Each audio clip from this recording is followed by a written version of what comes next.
We need to amend our agenda for tonight. We need to add to item D1 the personnel report and remove item H2 policy 2CB-R and 2C-R guidelines for community resources, persons, school volunteers. Administration will be making presentation on that item at our next meeting in January. So it's been moved and seconded to amend the agenda. All in favor? Aye. Any opposed? No. Thank you. All right. First item is public comments. We have two individuals speaking tonight. I have to read my disclaimer at first, and then we'll call up one at a time.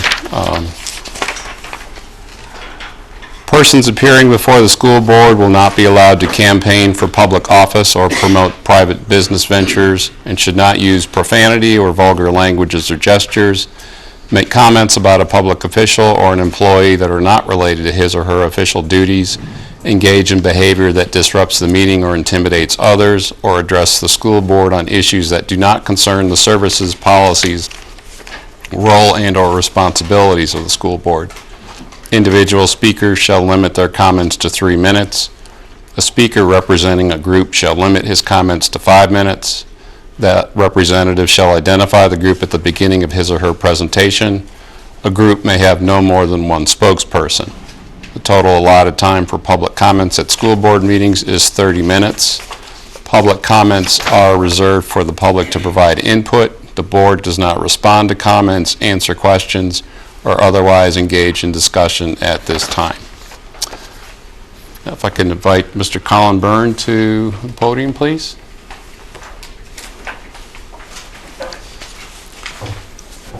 Good evening. Good evening. First, I just want to thank you guys for everything that you do. I'm quite aware of the challenges that you face with the school system as far as trying to improve student performance. That's a extremely difficult challenge, and I also am quite aware of all the stress that is on the administration and the school board regarding performance with SOLs, and also external stress from the state and from the Department of Education's Office of Civil Rights. There's a whole lot of external stress that everybody here deals with, and I recognize that, and I thank you for everything that you do. I would just like to briefly just address the school board regarding the calendar. I know this has been somewhat of a hot topic. At this point, I'm just a little bit concerned on what the effectiveness of this calendar will do at this point regarding remediation. Last year, we had 2 intercessions. This year, we have, or our proposed calendar for next year has 1 intercession. From the presentation that I saw at the December 6th school board meeting, as Dr. McLean pointed out, the data was not clear as to whether or not the intercessions actually provide the student improvement or not. At this point, we're now going to 1 intercession, and I'm not sure what the intercession will really do, since we're actually going to half of what we were. I do know that there was some discussion about the Saturday remediation regarding the feedback that the school board and administration talked about. I actually brought that up in 2015, and then again at the listening tour, which I believe provides a lot more consistent remediation throughout the year. I just question whether or not at this point we're crafting a calendar to chase grant money at this point. I know it's very difficult to craft a grant proposal of this magnitude dealing with a calendar, but at this point, to me, it just appears that we're crafting a calendar to chase money through the grant system. I thank you for your time, and once again, I just thank you for your service.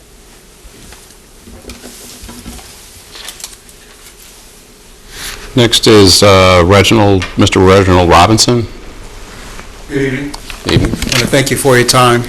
Thank you for all that you are doing. I'm a part of the, I'm a local minister, but I'm also a part of the minister school, and today we went out to several of the public schools, and I don't know about them, but I had a wonderful time welcoming the kids back to the second quarter because they needed to finish strong because they started strong.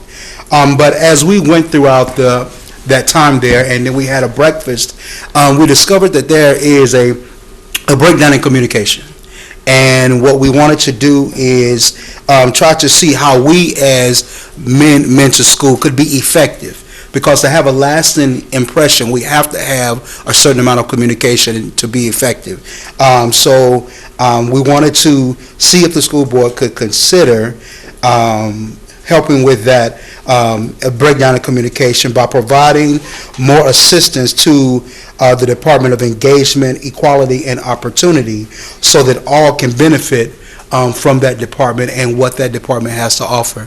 Again, I'm pretty much done with what I needed to say. Again, I want to thank you all for your dedicated your time and your service, and God bless you. Thank you. Okay. That brings us to item B1, School Nutrition Program. Mr. Beckles, Dr. Braybrand. Beckles? School nutrition program presentation will be made by Beth Morris, who's Director of School Nutrition. And before she makes her presentation, I just want to express to the board and the public how pleased I am with the progress that we have been making with the school nutrition program. I think you will see from her presentation, and if you haven't heard already, the comments that we have been getting from the students, particularly with the improvement that we've been making in our school nutrition program, and we continue to make. So Beth will come forward now and show you the wonderful things that we are doing in school nutrition. Thank you. It's been just over a year now that I joined the administrative team for Lynchburg City Schools. And over the past year, the school nutrition program has experienced much success while recognizing the need for continued diligence in our efforts to overcome stigmas, broaden our customer base, and tailor our services to meet the nutritional needs of our community today. Over the past 18 months, the school nutrition program has made measurable gains in school lunch and breakfast participation. Last year, we served more than 880,000 lunches under the National School Lunch Program. That represents a 5% increase over school year 14-15. The increase may be attributed to implementation of the community eligibility provision at 10 Lynchburg City schools, which allows all students to receive school lunch at no cost. So far, this school year, we have served over 350,000 lunches, which is a 7% increase over the same period last year. The encouraging note here is that the increase in student participation comes without additional increases in student eligibility for meal benefits. Substantial gains in breakfast participation were realized in school year 15-16. 17% more breakfasts were eaten last year, which again coincides with the implementation of CEP. More notably, perhaps, was the introduction of the breakfast in the classroom service model at 5 of our elementary schools. Gains at those schools range from 6% to 41% at Sandusky Elementary School and 45% at Paramount Elementary. So far this year, we have increased breakfast participation an additional 3% over the same period last year with no program changes. This is the second year that the 10 LCS schools have operated under the community eligibility provision. As a group, just under 60% of the students enrolled at the 9 elementary schools and Hutchison Early Learning Center receive SNAP benefits. Of the meals served at these CEP schools, 95% are reimbursed at the federal free rate and 5% are reimbursed at the paid student rate. We're working with 6 of our elementary schools and 2 middle schools to provide nutritious snacks to students participating in after-school programs. We have secured funding for meals served over the fall and winter intersessions through the alternate USDA feeding program, the Child and Adult Care Feeding Program. This has been necessary as the intersession days exceed the 180 days of the academic calendar under which the National School Lunch Program operates. Our greatest undertaking outside of the school lunch and breakfast programs has been the Summer Food Service Program, which we expanded from 2 feeding sites in 2015 to 9 sites last summer. Over 37 days between June 13th and August 5th, the school nutrition program employed 17 workers, operated 9 kitchens, and serviced 19 separate summer programs throughout the Lynchburg community. Of all the children served last summer, the young men involved in the preseason football practice at Heritage High School were by far the most outwardly appreciative of the meals they received. We served nearly 20,000 lunches and over 15,000 breakfasts. And no sooner had summer feeding ended when it was time to open our cafeterias for the new school year. Breakfast in the classroom. At Heritage and Paramount Elementary School, school nutrition staff prepare and deliver breakfast to the classrooms, and the teachers or aides distribute the meals to their students. Lincoln, Bass, and Sandusky Elementary Schools switched their breakfast service from the meals being delivered to the classrooms to students picking up their breakfast as they enter the school building, getting off the buses in the morning on their way to the classroom. Deerington and T.C. Miller adopted grab-and-go breakfast this fall, and breakfast participation is now on the rise at those 2 schools. Last spring, I concentrated a great deal of my efforts on menu development for this year. Working with Stephanie Suter, the city's procurement manager, I went out to bid for our food distributor with a whole new list of food items. RRS Food Service out of the Richmond area won the contract, and I couldn't be more pleased with their quality of service so far. The menus are designed around a 2-week cycle. The use of a 10-day cycle menu allows us to better control our food costs, inventory, and food quality. Within the 10 days, we're able to capture the menu items that appeal most to the 3 different grade groups. I adjust the cycle menus 3 times throughout the school year to reflect seasonal preferences. We've just started featuring several soups and stews for the winter months. Elementary school students can choose from 4 entrees every day. This is up from 3 last year with the addition of chef salads available daily. Just before winter break, I received an email from Dr. Rachel Gagan, a local pediatrician and LCS elementary school parent with whom I serve on the Student Health Advisory Board. Dr. Gagan wrote, "I keep meaning to email you with compliments I hear about school meals this year. Parents are happy, kids are happy, happy holidays." Middle and high school students have even more lunch options every day, from entree salads and deli sandwiches to hot sandwiches and a daily lunch special, such as fish and shrimp and Szechuan chicken and Asian brown rice. We've added grab-and-go stations at all middle and high schools where students can quickly pick up a complete school lunch and have plenty of time to enjoy actually eating their meal. Pictures of grab-and-go at Heritage High School and Sandusky Middle School. And a variety of fresh fruit is on the menu. Fresh vegetables and vegetable salads are now on the menu. You can see the Grinch there for the Christmas season or holiday season. And here are a few highlights from the year so far. A new Heritage High School. I want to thank Mr. Beatty and his administrative team for adding an additional lunch period.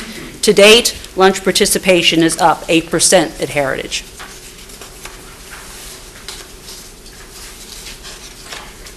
And the students seem pleased with their new dining experience. At the top of the slide, a group of young women shared their sentiments, and at the bottom of the slide, the young men shared theirs.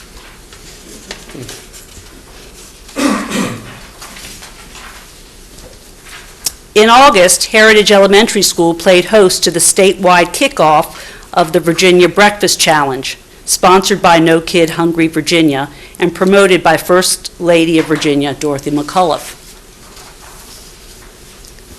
The morning was filled with games and activities led by members of the UVA women's basketball team and Super Bowl champ Reggie Barlow.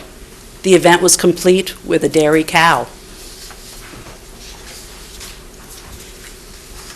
Following the Breakfast Challenge kickoff, I attended the first No Kid Hungry Virginia Summit at Virginia Tech, where school nutrition directors and other agency leaders shared success stories with expanding breakfast programs and student access to healthy meals. If you look carefully at the slide displayed as Governor McAuliffe gave his remarks, you can see the Heritage Elementary School gang, who were the poster children for the summit.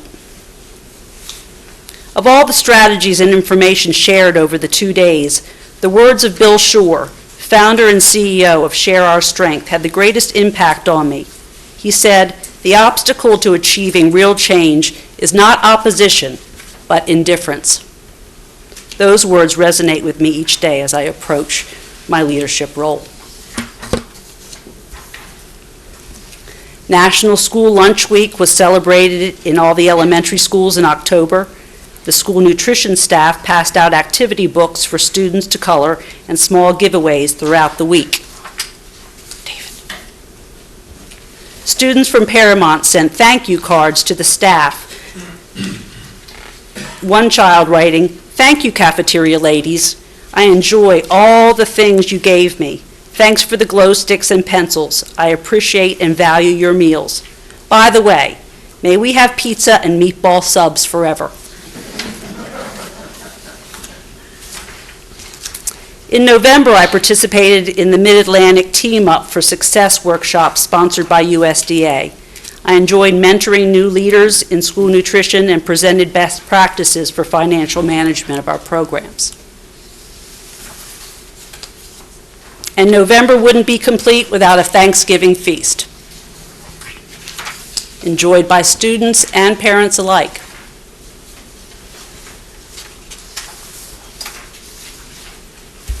The Thursday before winter break, I received a letter from the Virginia Department of Education inviting me to serve on the first School Nutrition Advisory Council.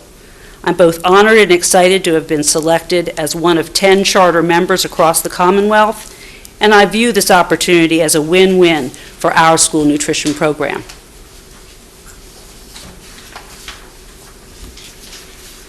And we have pots on the stove. We'll be implementing Second Chance Breakfast at EC Glass as soon as the 3 food kiosks that we have ordered arrive.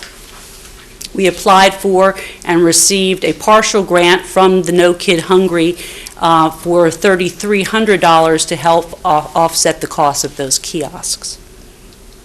I'm working with Dr. Richardson and her team on adding a 3rd lunch period at EC Glass. And after much work with Dr. Lewis, the Laurel School nurse, and professionals at Centra, starting today, Laurel has its own menu designed to meet the special needs of the students served there. Dr. Lewis communicated her excitement over the new menus in a recent email. Thanks so much for working on this with us. It has been an issue for years at Laurel about the food choices for some of our students. By collaborating well together, it is now a reality that we are going to be able to meet the specialized needs of all of our students. We are so excited about the new customized Laurel menu for our students and greatly appreciate the amount of time that has gone into the planning and implementation stages for this to happen in January. We're looking toward this summer and getting better at reaching students when school closes. And this summer, the EC Glass serving area will receive a makeover. And the program does face some challenges. Our current pay scale stands as a roadblock to attracting qualified employees. And at several of our schools, the kitchens are less than ideal. Sandusky, Bedford Hills, Paul Monroe, and Laurel are what we call satellite schools and receive many of the prepared menu items from one of the 3 middle school kitchens. This requires transport of food throughout the city. The many achievements of the school nutrition program over the past year have been a team effort, and I'm so fortunate to have such a strong and dedicated team. One team player outside of the program is Cindy Babb, who has facilitated media coverage for the program and who is credited with many of the pictures in my presentation. Cindy took it upon herself to put this short video together this fall, and we have definitely gotten mileage from it.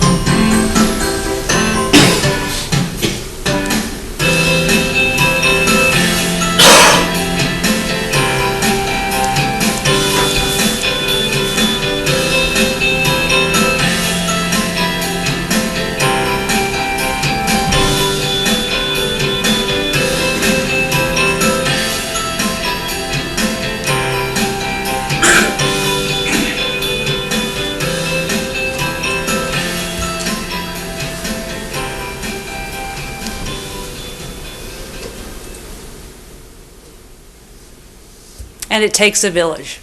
And though they're not all here tonight, and I get a little choked up, I really do want to recognize just a wonderful school nutrition team that I work with, that are out in those schools working every day to serve our students. And with me here tonight are 2 of my administrative team that definitely deserve recognition. The first, Darlene Overstreet, our operations assistant.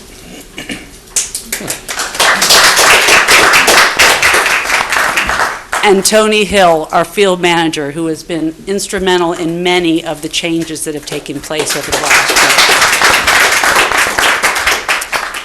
year. 2 people that couldn't be here tonight, Kathleen Brooks, our finance assistant, and Kathy Sprinkle, our account clerk. Also, I wish to recognize them as part of my administrative team.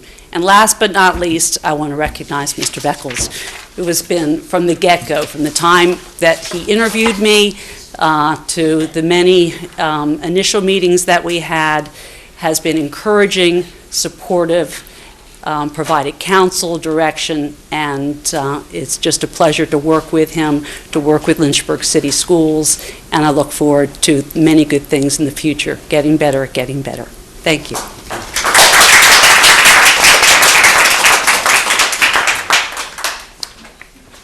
Thank you, Ms. Morris. Very impressive. Obviously very busy. You hit the ground running. Are there questions, comments from board members? Dr. Coleman? Thank you, Mr. Chair. I'm grateful that school board member Katie Snyder said for you to come, because I am very impressed with the presentation to see that there was a 3% increase in breakfast and 7% for lunch. And with our city's poverty challenge, this is really good to hear. Just when you got to the challenges, and I know Mr. Copeland is working on that, is there anything else we need to know about how these elementary schools that have to have food transported to them, what the plans are to try to shrink this list?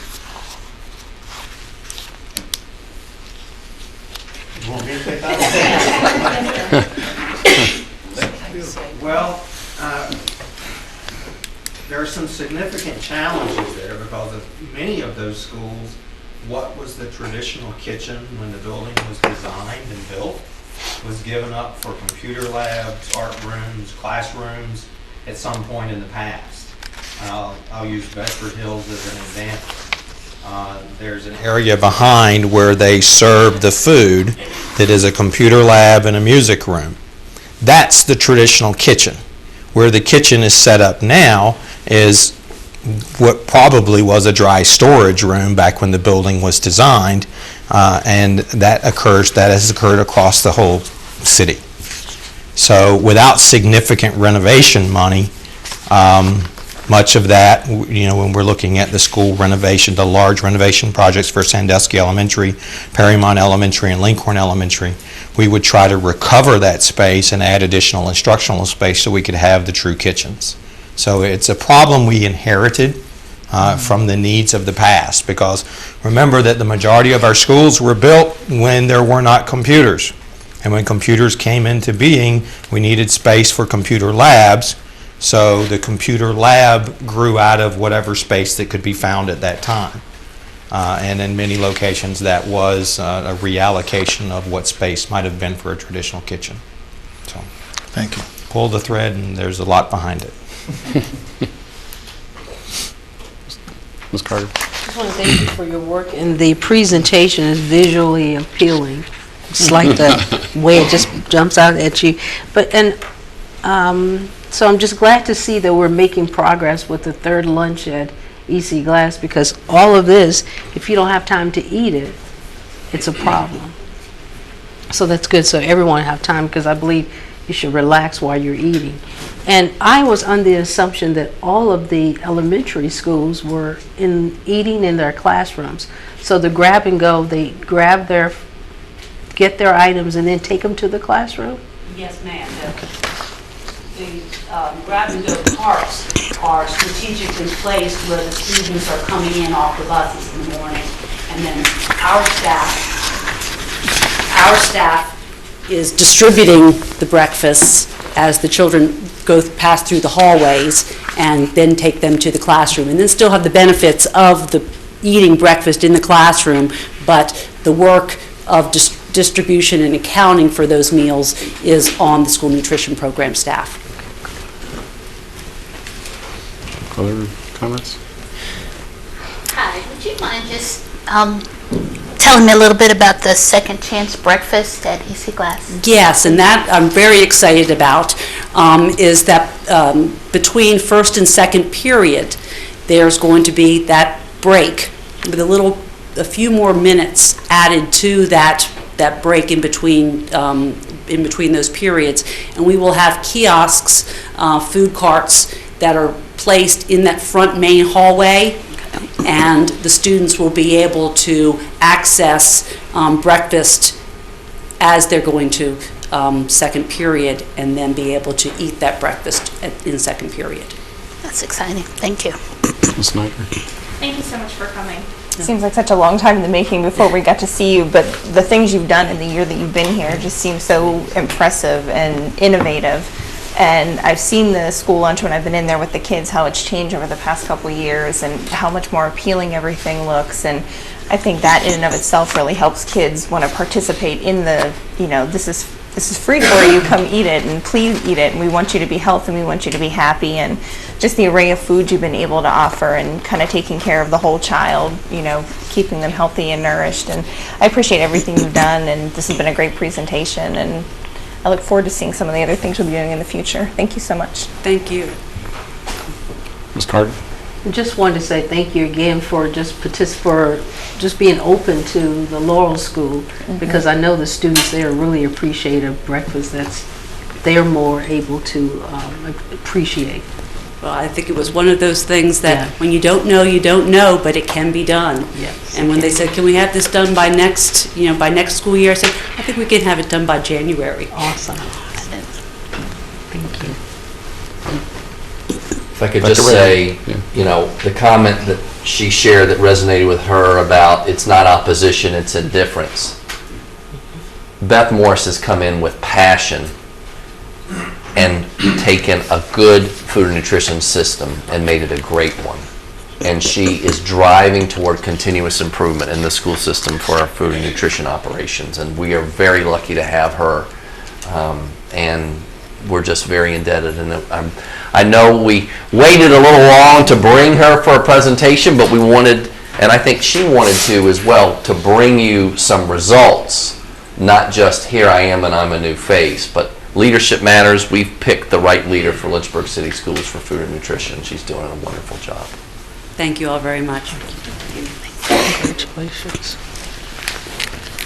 Okay, that brings us to item C1, Finance Report. Mr. Beckles. Good evening. You have before you the financial report for the month ending November 30th. As far as the revenue is concerned, on this report, I don't have any significant information to share with you. I would say, though, that the Friday before we left, well, the Friday we left, not before we left, we did receive the governor's proposed budget. In my next financial report, I would give you a synopsis of how, for the current year and the budget year, the implications that came out on that report. But one piece that I think will be necessary for you as you go through the budget piece later on, the 2017-18 budget does not include any money for the 2% salary increase. I just want to make sure you're aware that what they did propose was a 1.5% one-time bonus, which is a different issue. But as far as the 2% salary supplement compensation that we were supposed to get from the governor, that's not in. It's totally out. So I just wanted to keep that in mind as we deliberate on the budget and the next couple items, that's out. But in my next financial report, I will give you a full detailed analysis of the implications for FY17, our current budget year, and for 18. As far as our expenses concerned, I would just like to point out on page 9, there are two available budget balances that are negative. If you go down to about the middle of the page, the administration, under attendance and health services, the other charges, you can see a negative 23,791. That is made up of, there's an outstanding encumbrance for the AEDs, those heart defibrillators. So that's just waiting on a transfer. And then 13,000, the other 13,000, you approved that in the budget reallocations on our last board meeting. So when I post those adjustments, 13,000 that'll go away, and the other 10, I'm expecting that to go away. So that should be, there's no concern to be, you don't have to be concerned about the 23,000, that will disappear, the negative number. As you go down to public transportation, under management and direction, under the personnel, you're going to see a negative 7,392. That's a result of overtime that we're running currently with our dispatchers, and we are watching that. At this point, it is over budget, but as we go down the line, I'll request that we reallocate to absorb that number, but we are watching that right now to see if it's one of those items we can either hire a part-time person to absorb some of that overtime if it continues, or it's just a matter of getting over this blip at this moment. But again, so I just wanted to point out those two negative numbers on the budget to bring to your attention, that we are aware of what they are and are watching them. As far as our expenses are concerned, there are no other items that significant items I need to bring to your attention at this time. Questions or comments? Dr. Coleman. So is that to suggest there are some underlying developing transportation challenges that we're having? Well, if you remember, some time back we said we are running into challenges with transportation. We're trying to do the best we can with it. But if you remember, there was the change in the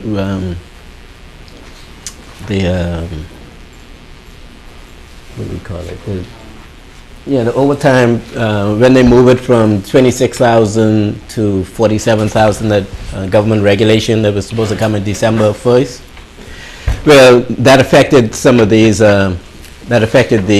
dispatches. We have 3 of them, and now that when things go haywire, we have to have a dispatcher there, so it's incurring overtime as a result of that. So that's just one of the challenges there. You're seeing it now because of the cost of the overtime. But it's not unusual that we are running into challenges with transportation. I mean, it's just one of those things that we try to manage the best way we can. Thank you. Other questions or comments? No? Okay, thank you. That brings us to item D1, the consent agenda, which consists of the personnel report and an addendum. Have a motion to approve the consent agenda. So moved. Okay. All in favor? Aye. Any opposed? Thank you. That brings us to student representative comments. Ms. Page from Heritage. Hope you all had a wonderful holiday season. I had a wonderful first day back. So, to start off, there was a VCU trip on Tuesday, December 6th. Gear Up students from EC Glass and Heritage visited VCU in Richmond, Virginia for a campus tour. Students participated in an information session with an admissions counselor and also had lunch in the dining hall.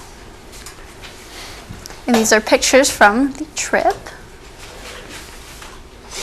It's another trip picture. The Stock Market Game Fall Session. Heritage placed first in the state out of 784 teams. We also placed first and second in the region out of 42 teams. Mr. Patrick Riley was the advisor of the team, and Mr. Cam served as an assistant. Chorus. Heritage's Chorus held its first winter concert on December 8th in the auditorium. Giving back. Our basketball players rang the bell for the Salvation Army at Sam's Club on December 10th. They had a lot of fun and were very proud. Boys basketball. The varsity boys basketball team defeated Brookville 92-45 in the first home game of the new HHS gymnasium. We are very proud. Orchestra. Sandusky Middle School and Heritage's orchestras performed a holiday concert on December 13th, complete with some costumes. The Freedom Shrine. Assistant Superintendent Ben Copeland lended a hand to the Exchange Club in hanging the Freedom Shrine in the new Heritage. Pioneer Theater. Pioneer Theater's Black Box production of It's a Wonderful Life, a live radio play, was a huge success and sold out every night. It was a great way to start winter break. It was sad, it was funny, it was awesome. I vote. Goodbye Old School. The old Heritage building is now completely gone, leaving behind great memories and some dirt. MCJROTC. Heritage's ROTC held their first annual ball in the new Commons area on December 16th. Everybody looked lovely. John Glenn's funeral. Heritage High School alumni Adrian Reese stood guard during John Glenn's funeral on December 17th. Adrian graduated from HHS in 2015. He was a very close friend of mine, where he was a leading member of our Marine Corps JRTC program. Currently, he is a Lance Corporal in the Marine Corps and is assigned to the Marine Barracks in Washington, D.C. as an infantry rifleman. He is married and he is expecting his first child in March. Gear Up. Gear Up will have a career and college readiness information session, free dinner, and door prize giveaway on Tuesday, January 17th, following touching bases from 6:30 to 8:30 at Heritage. Flat Stanley. Coach Bradley hosted Flat Stanley as a visitor for a student from Bonsack Elementary School. Flat Stanley had a great time in the Hill City. And that's all. Thank you. Thank you. Always good to see what's going on in the schools. It brings us to item F, School Board Committee Reports. Is there any? Yes, the Finance Committee met in December. I believe Dr. Beckles touched on some of the things that we met about. Okay, thank you. Ms. Carter? The Laurel Regional School Board also had a meeting, and some of the schools, we just talked about different glows and grows in our areas, and they had difficulty. They had at least 2 students that were from their school base that passed during that within a month period, and 1 that was a home base child, so actually 3. So just, yeah. Sorry to hear that. Yeah. Dr. Coleman? The Equity Task Force, of course, meets regularly. At the last meeting, which the chair of the school board attended, it did prompt discussion that led to the second Men to School activity that took place today, and so that was very positive. And of course, there's widespread concern around the volunteer piece that will be presented on January the 17th, and so that's good. And it appears to be a good, healthy working team to deal with those issues. And of course, as we are approaching February, we are hoping that everything will move smoothly this year as opposed to some of the challenges that we had last year.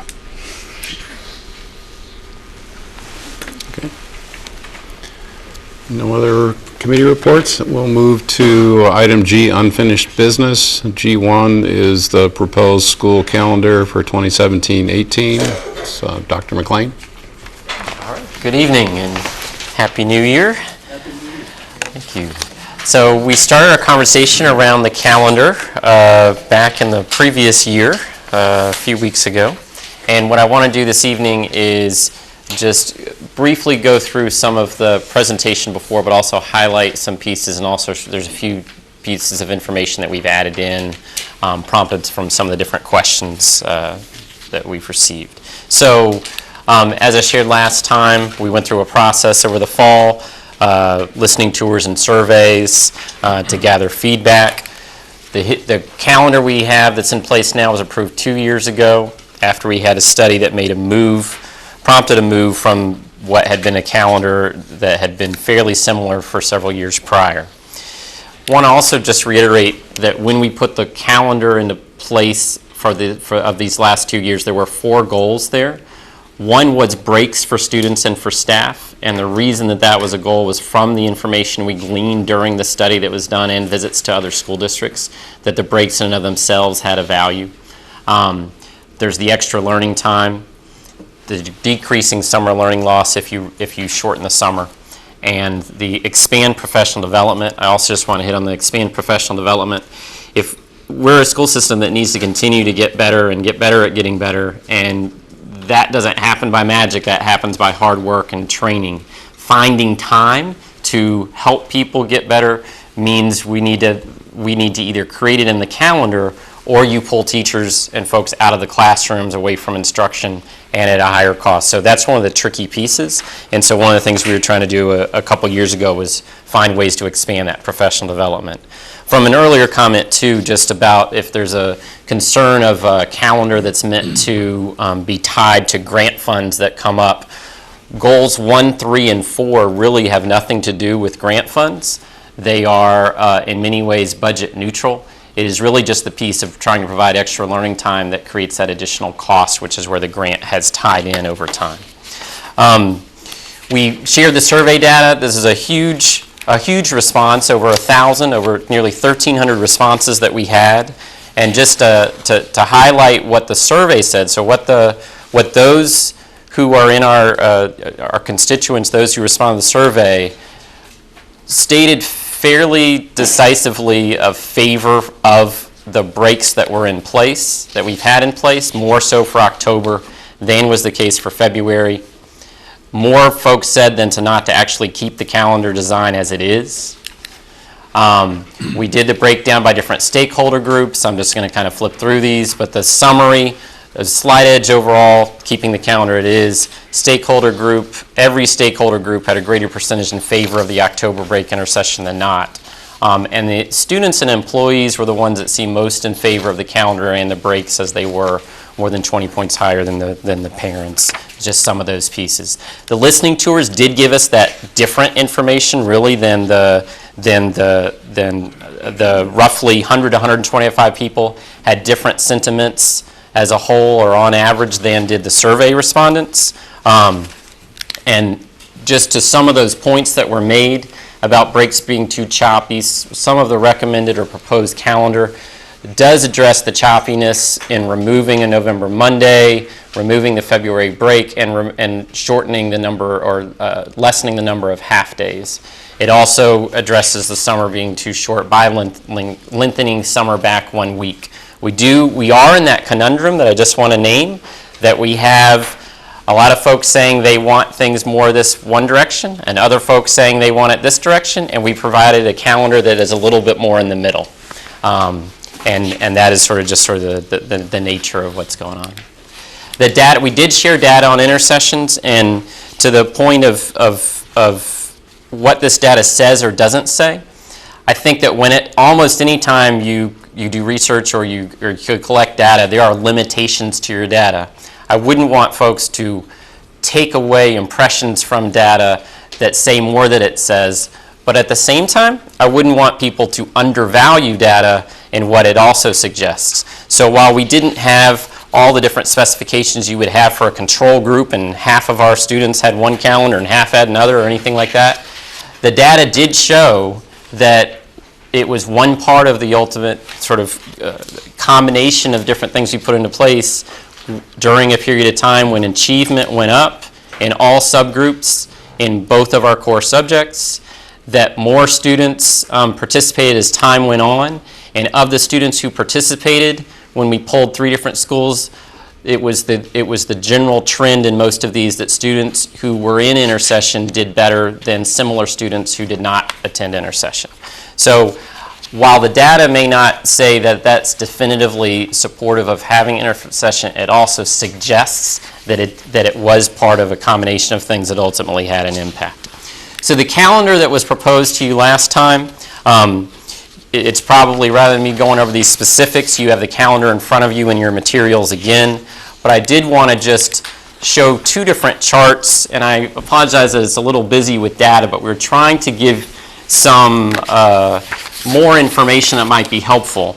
I would ask for you to put your eye really on the far left column and the far right column, because the far left column is the last year of the calendar before we made some of the changes a couple years ago.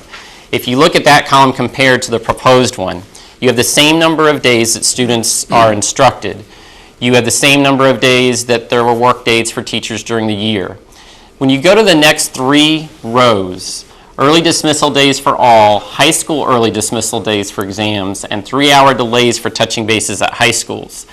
Back in 14-15, there were 13 half days for high school students. If you take your eye to those same rows to the far right, that's 8 half days. So the difference of 13 half days being reduced to 8 half days is approximately 15 additional hours of instruction with no additional cost, and the same number of days that students are in school. So to those points of us trying to limit half days and the negative effects that those have, it is nearly a cut in half of the number of half days that we had before we put in place some calendar changes. What is additional is the intercession days, which the students who take advantage of that have those 3 additional days. So they basically have 183 days of instruction, or partial days for those 3 anyway. And it did add a 2-day break, which was responding to and I think showing reactions from staff who said that was something they very much needed to continue going forward with higher energy through the whole year.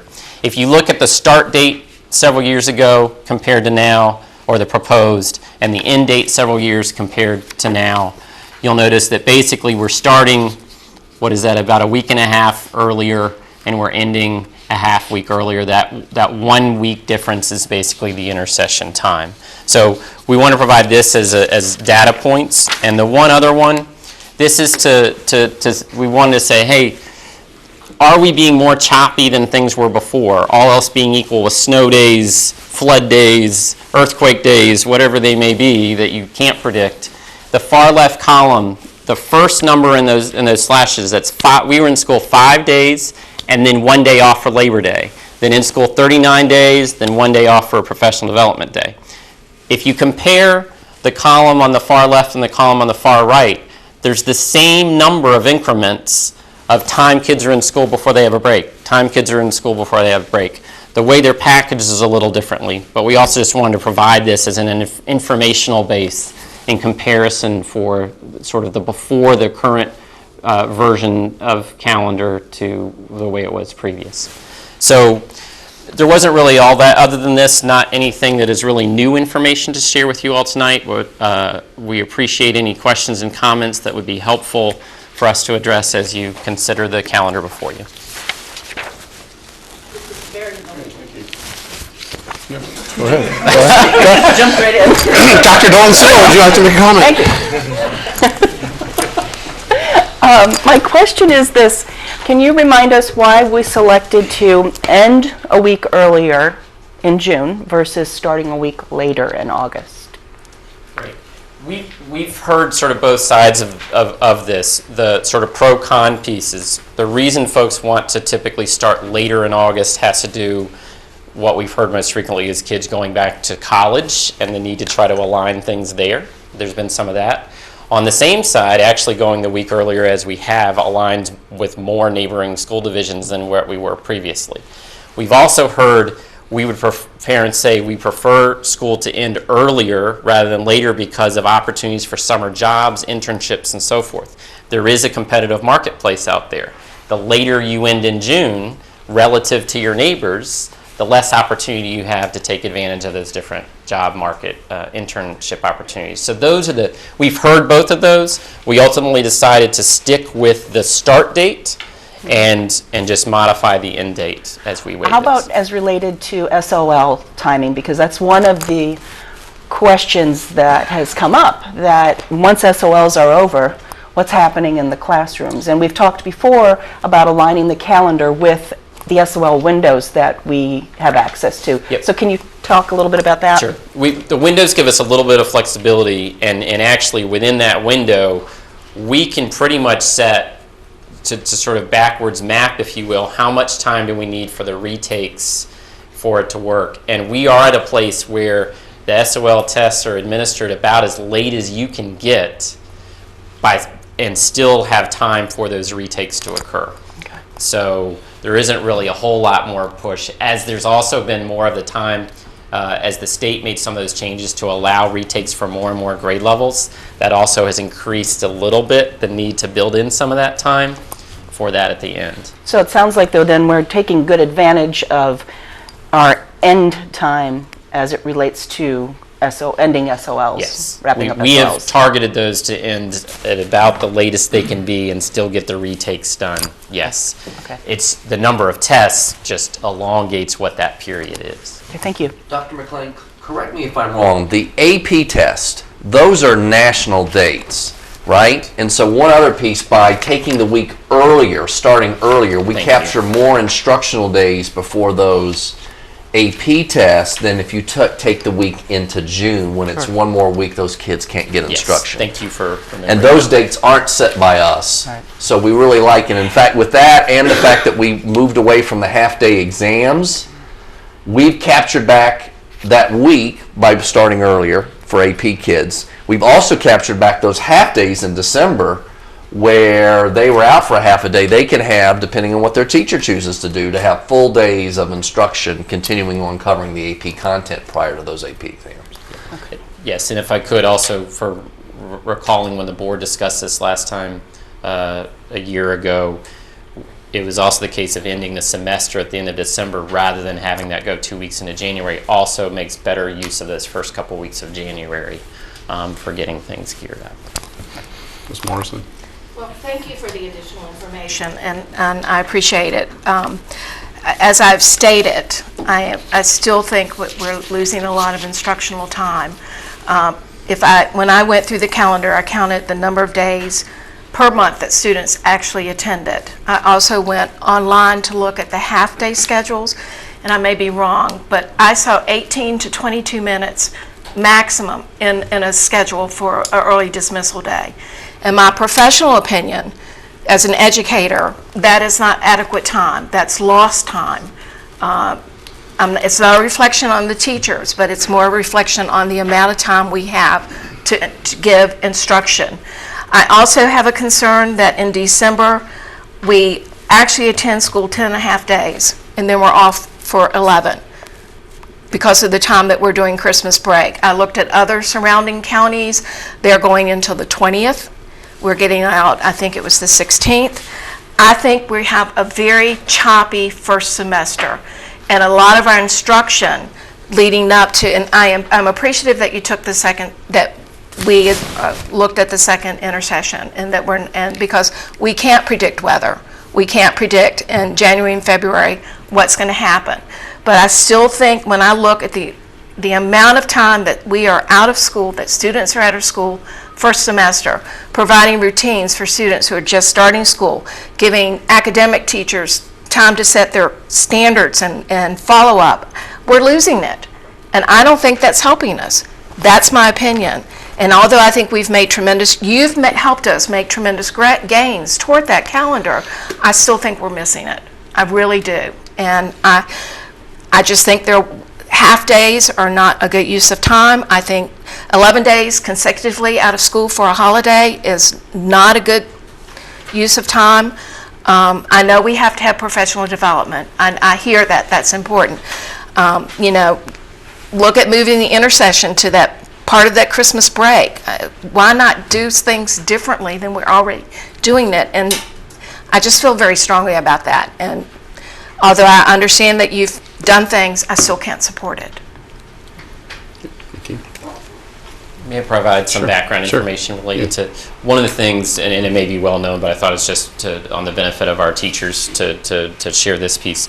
The half days, nearly all the half days that are there for end of quarter when teachers are finishing up grades and then moving forward to get their plans ready for the next quarter. And is that not all done electronically now? A lot of it's done electronically, but that doesn't necessarily change the amount of time sometimes it takes to do some more. It doesn't necessarily always reduce work. It does to a degree. I know that this is not to say that teachers are not working hard. You walk through a building and they're using that time.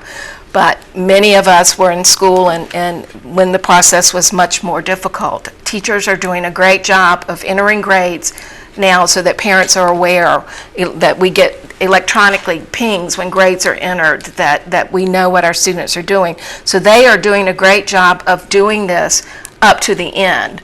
So if they are using, and they are doing that, I know that. I'm not saying they're not working hard. I'm concerned about the students' loss of time with teachers. That's my only concern.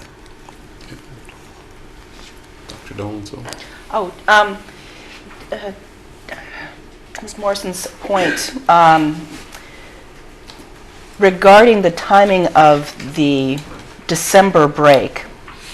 I look at the days that we have for the first semester, and it looks like 79 days, but the days for the second semester are over 100 days. So has there been any thought to maybe pushing that end date, if you will, in December to a week later? Have you all talked about that, or is there a reason why there's such a big difference in days between the two semesters? I remember that discussion when back going to Glass, because when I was at Glass, and this may still be the case, correct, but teachers felt strongly about closure before a long break, and then to come back and to have a week, and then to regroup and then start. So it was more of an ending so that everything was done before the break. I'm just suggesting why wouldn't it end a week later, because right now the first semester is 79 days and the second semester is over 100, so why wouldn't you take some days off the second semester and put them into the first and push the breakup? I think there's a couple pieces of this, and if I'm missing some of it, please redirect me. One is like when you actually have the last day in December before the break, I think is a piece of it. We've actually went through a few different versions and toggled back and forth on this. We heard from a number of our employees a real push to have that full week where it was. And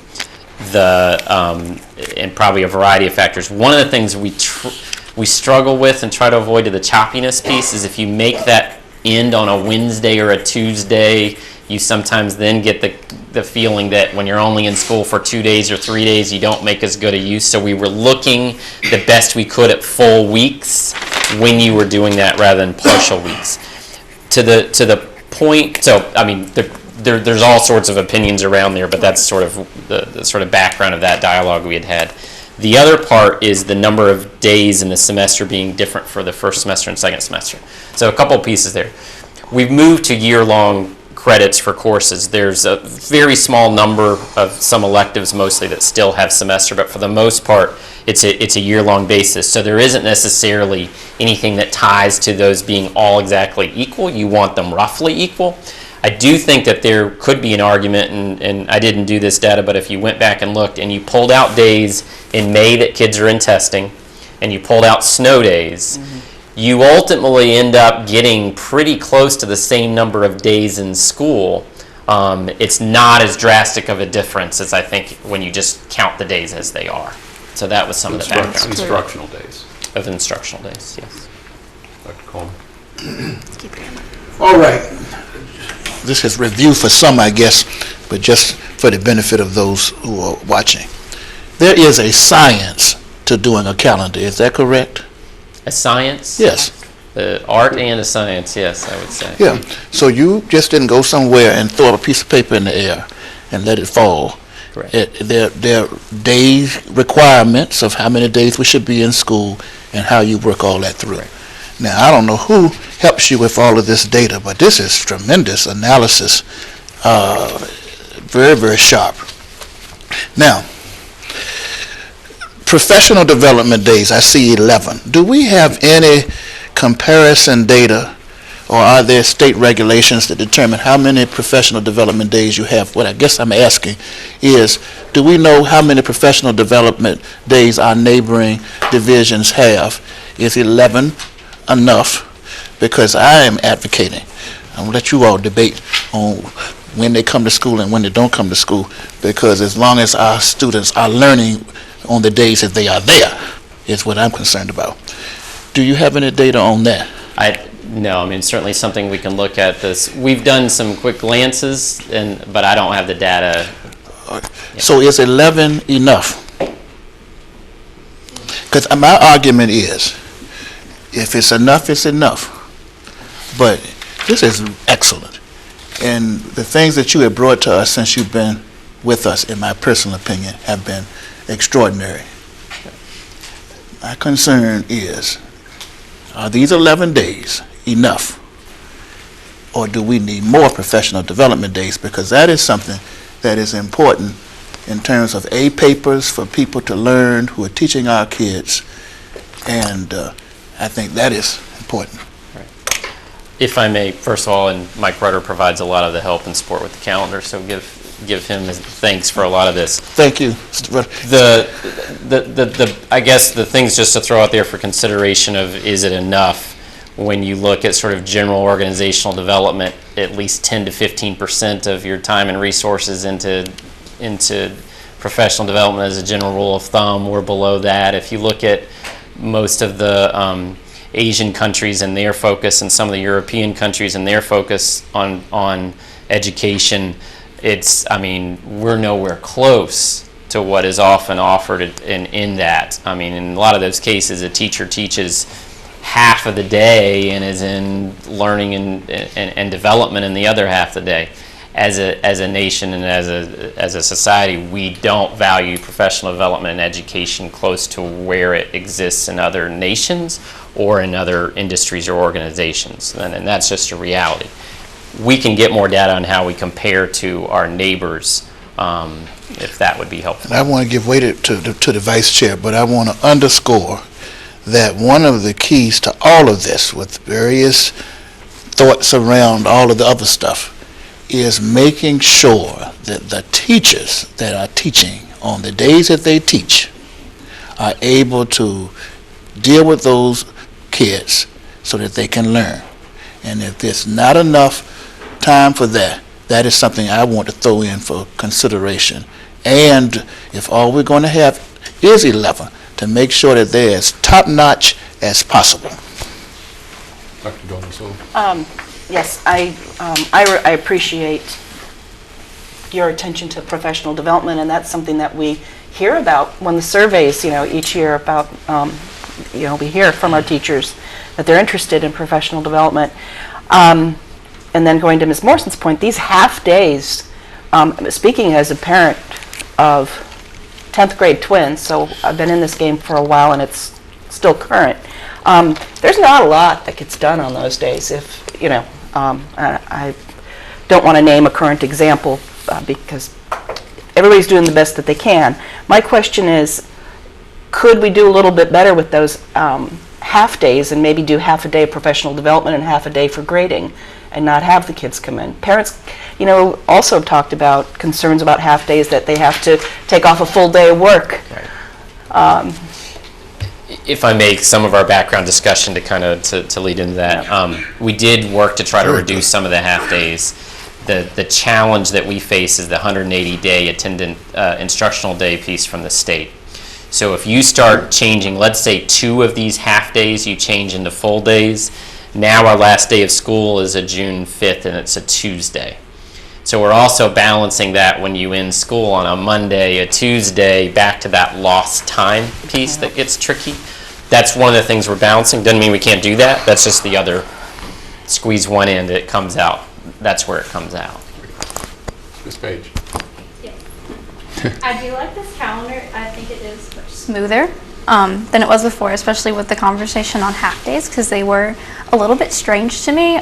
First period was 18 minutes, and second period's 22 minutes. So it was a little weird, but teachers did the best they could, and I still learned on those days, even if it was a little tidbit of information. And it does correspond better with my schedule, I would say. I'm a dual enrollment student, so my math and English classes end the semester. So I still had to take an exam, which was still a little off because we schedule our core classes the first 4 periods, and I was missing first through third to take an exam. But I understand that the way things are now, and I do like the rest of my classes are full year classes, which is great because I only take the exam at the end of the year. So that's wonderful. But as far as the calendar goes itself, maybe like Dr. Dylan Sewell said, is adding that week in to second semester, but then you have snow days. You can't predict that either. So those are just my concerns, and I expressed these to Mr. Beatty. So he knows, but I do like it. I do like less half days, so and they do work better for me. And I have friends that go to CVCC for early college, and their fall break doesn't quite line up with high school's break, but it's starting to align more, and we're going to get out around the same time now, which is great. So I do like this a lot. Okay, thank you. Ms. Morris. I also have to question the amount of resources that we are spending as we're looking at a very tight budget and looking at ways that we can reduce costs to finance programs that we feel strongly about. And we're operating buses that pick up kids at 7 o'clock to get them there by 7:30, and then they're picking them up again at 11 to take them home. I'm not sure of that we are making smart decisions about cost and transportation and building use and any costs associated with opening buildings and using them, and we're not using them the whole day.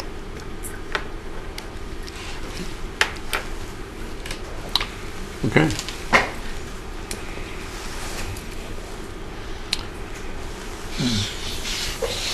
So this item is, I believe it's for action. Yep.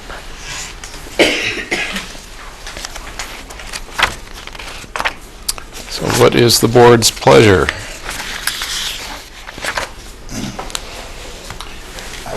I'm willing to support the budget the calendar as it's been presented, with my concern about the professional development being maximized on those 11 days.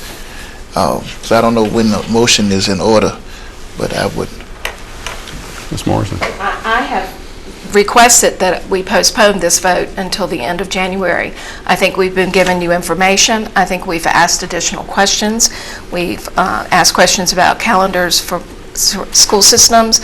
We've asked questions about professional development. We've asked questions about cost of implementing half-days, the schedule of half-days. That would be my suggestion. We've been giving you information. Okay, so are you making a motion to delay, to postpone the vote on this till the next meeting? Yes, I am making that motion. Okay. I second. No, okay, so there's a second. So it's been moved and seconded that we delay vote on this calendar until the next meeting. So now we move into discussion, debate. Wait. And we kind of each get a shot, final comment, and then I'll call for a vote. Okay. Dr. Coleman. Thank you. My unreadiness would be, with the delay, I don't have a problem with the delay, but what I am wanting to know, what position will that put us in as a school division in preparing to execute that calendar at that time? Is there any time-sensitive dynamics to the implementation of the calendar with such a delay? Let me start, and I may look to my staff too of other things I might be forgetting about. The timing, we did start this process earlier than we typically have, although we've also pushed it along the process, in the process a little bit too, so now we're almost catching up with where we normally would be, timing-wise. I think there's a family side of it, of families wanting to know when are different dates. There's a piece to that. To staff, them wanting to know when there's different dates for planning ahead on different things. For professional development, there are times we need to plan ahead, or if there's somebody that you're booking for something, there's a lead time to those. Those are just a few of the pieces. Others. Okay, So is that presenting undue duress with the delay, or will the delay be comfortable enough to allow us to look at all of the very important thoughts that have been put on the table, and you will not have any problem with executing that calendar after that decision is made? I think we could certainly move forward in executing it. I think we just lose a little bit of time in some pieces and some unknowns. I don't know from a facilities perspective sometimes how far out to plan some of the different work. So. Okay, other questions or comments? Ms. Snyder.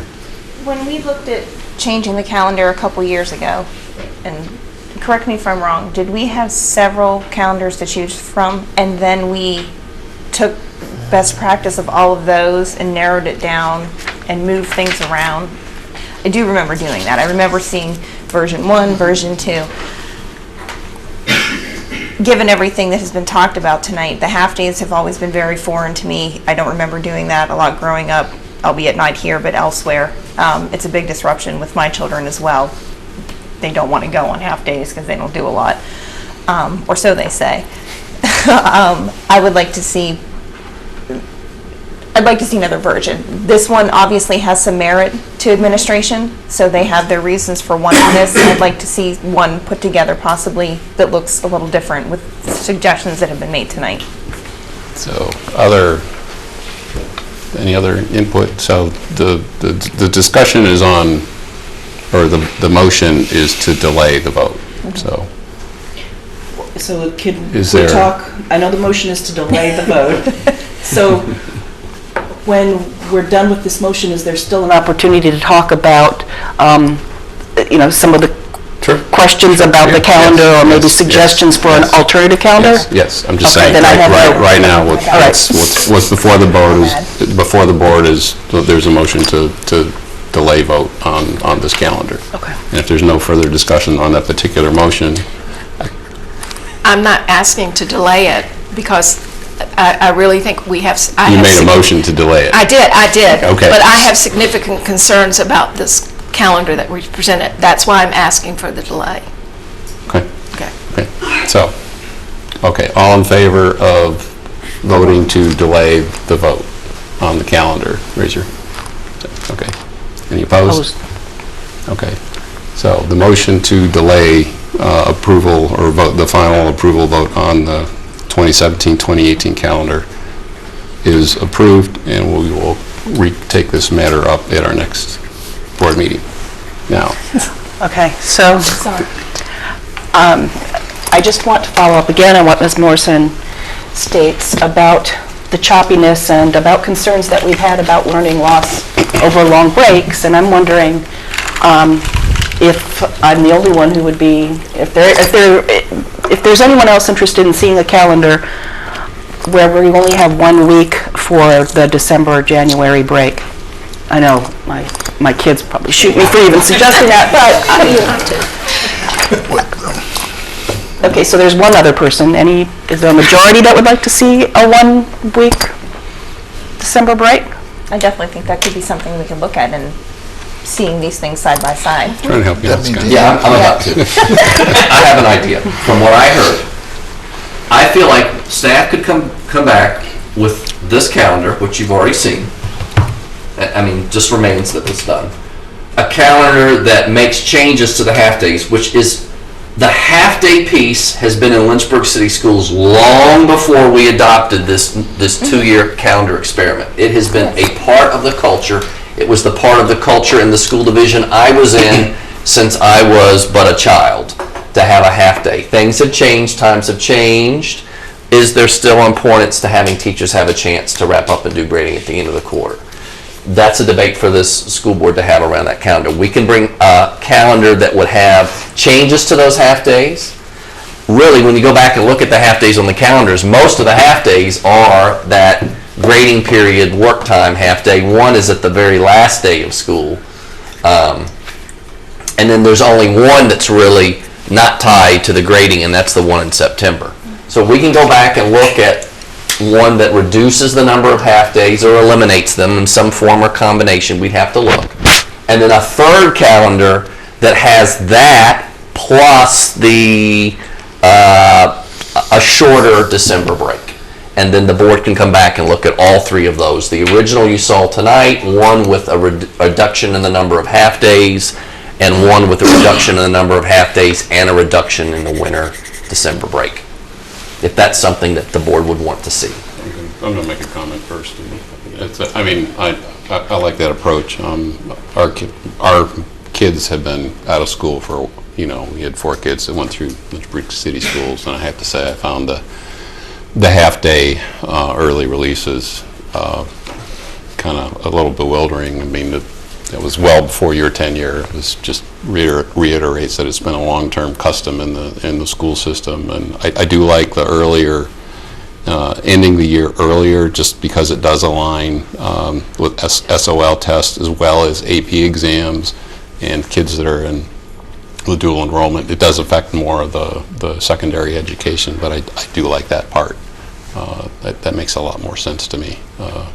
Anyway, Ms. Morrison. And I was part of that culture that looked at half-days, and the reason for that was because elementary school teachers do not get a planning period a day to do grades, elementary school teachers, or to enter grades. They do that either before school or after school on their own time. So when we looked at adding a half-day, it would originally started as a half-day only for elementary schools, because secondary school teachers get a period a day, a planning period to do things. That was the reason for it. It was a way of balancing the time that we gave staff, teachers, to do the end of the 6 weeks at that point grading. So it started out as an elementary thing, and then it moved into the secondary. So you're saying it's your fault? I was secondary. That's okay. right. I'll take the blame. I also want to make the change. Okay. We good? Dr. Coleman? Yeah. And to those who think that this is unnecessary, I think it's really necessary what we're doing, because this is for our kids, and it is a science, and we want to get it right. So I'm glad that this is happening, and I also want to commit more to getting into the schools in a way that is not obtrusive or in the way, because you really cannot determine what is best for the kids. I'm not talking about anybody else, myself, without really seeing what's going on and what the teachers are experiencing, because this is very, very important. I will end by reiterating that I would be interested in knowing what professional development looks like for the other divisions. And I hope that I am just talking to myself and hearing myself talk, and others are also agreeing in their own ways, that if we do not get better at professional development to the degree that the people who are receiving it feel that it is useful and what is being received is useful, there's a direct correlation, I think, between that and how these kids are able to perform in the classroom. Ms. Carter? Do we have time to do another survey regarding that 2-week period in December?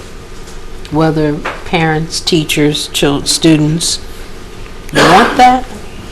Or just to get a gauge of how people are feeling toward the 2-week period? Do they want to see it shortened? Did they like that?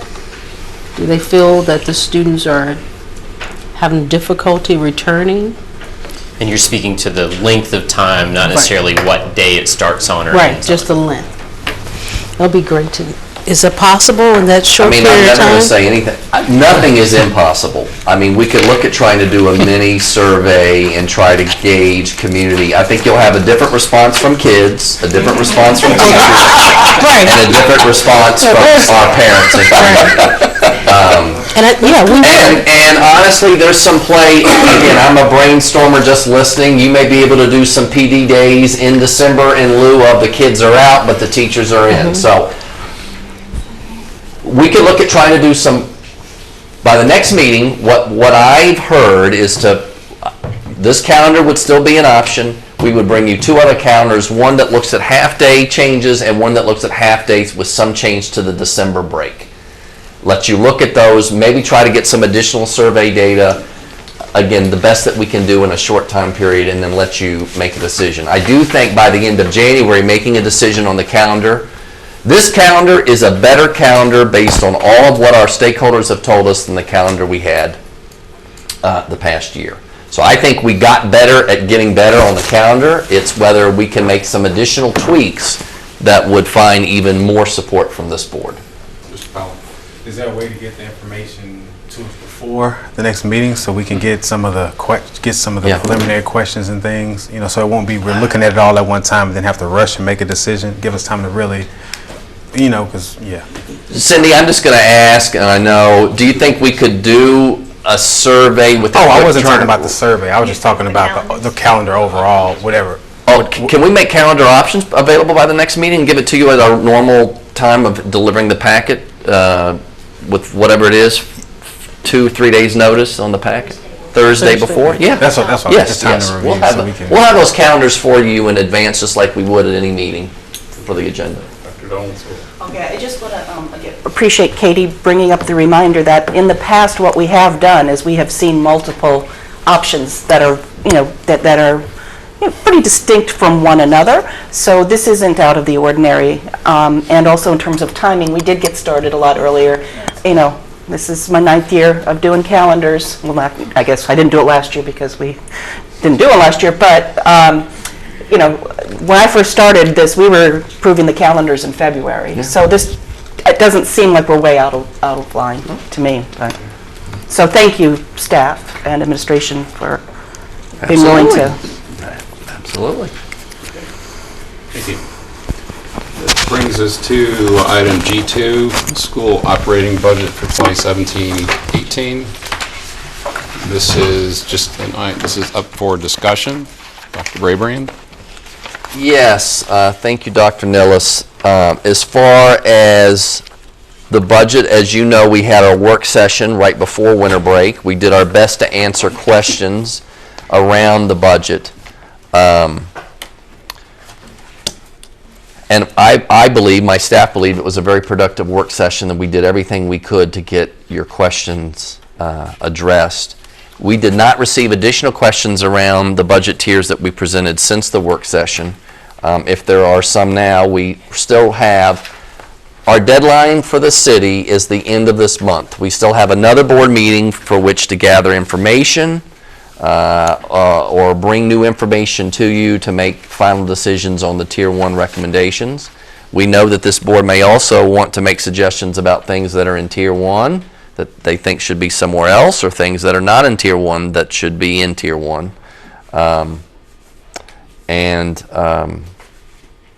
We're certainly willing to listen to other feedback that board members may have about the budget request and the state of what's been presented. Okay, thank you. Dr. Coleman.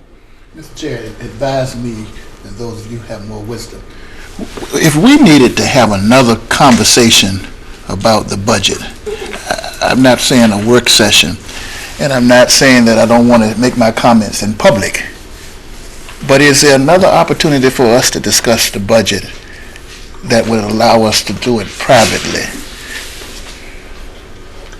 If you wanted to speak with an individual board member, that could happen, but more than two board members discussing school matters are, that needs to be a Well, public let meeting. me just make sure that I'm stating why I'm saying what I'm saying.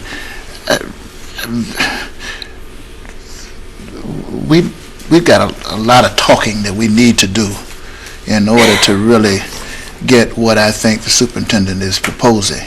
And I'm not necessarily clear, Mr. Chair, how we do that.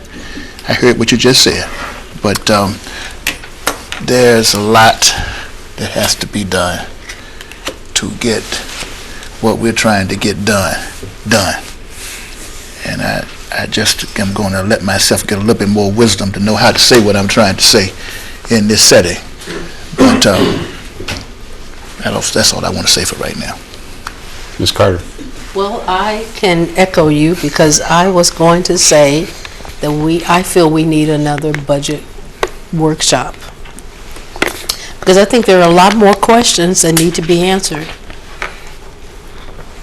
before I can make a decision.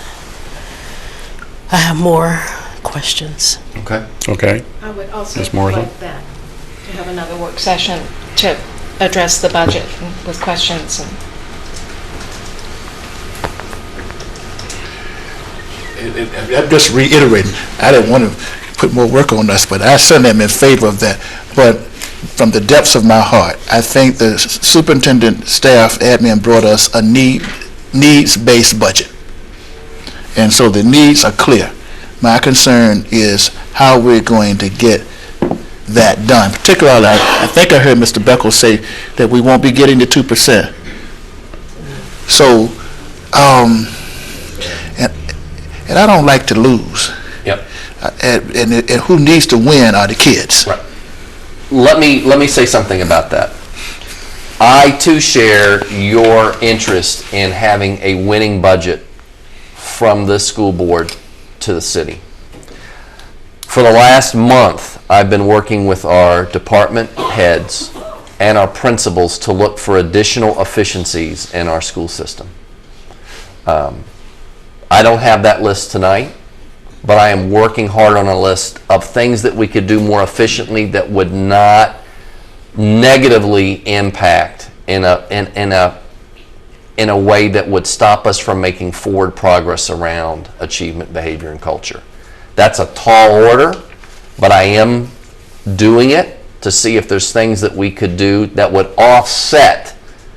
Not that I would change anything in the tier ones that I've proposed, but that we could offset the total amount that we would have to ask for.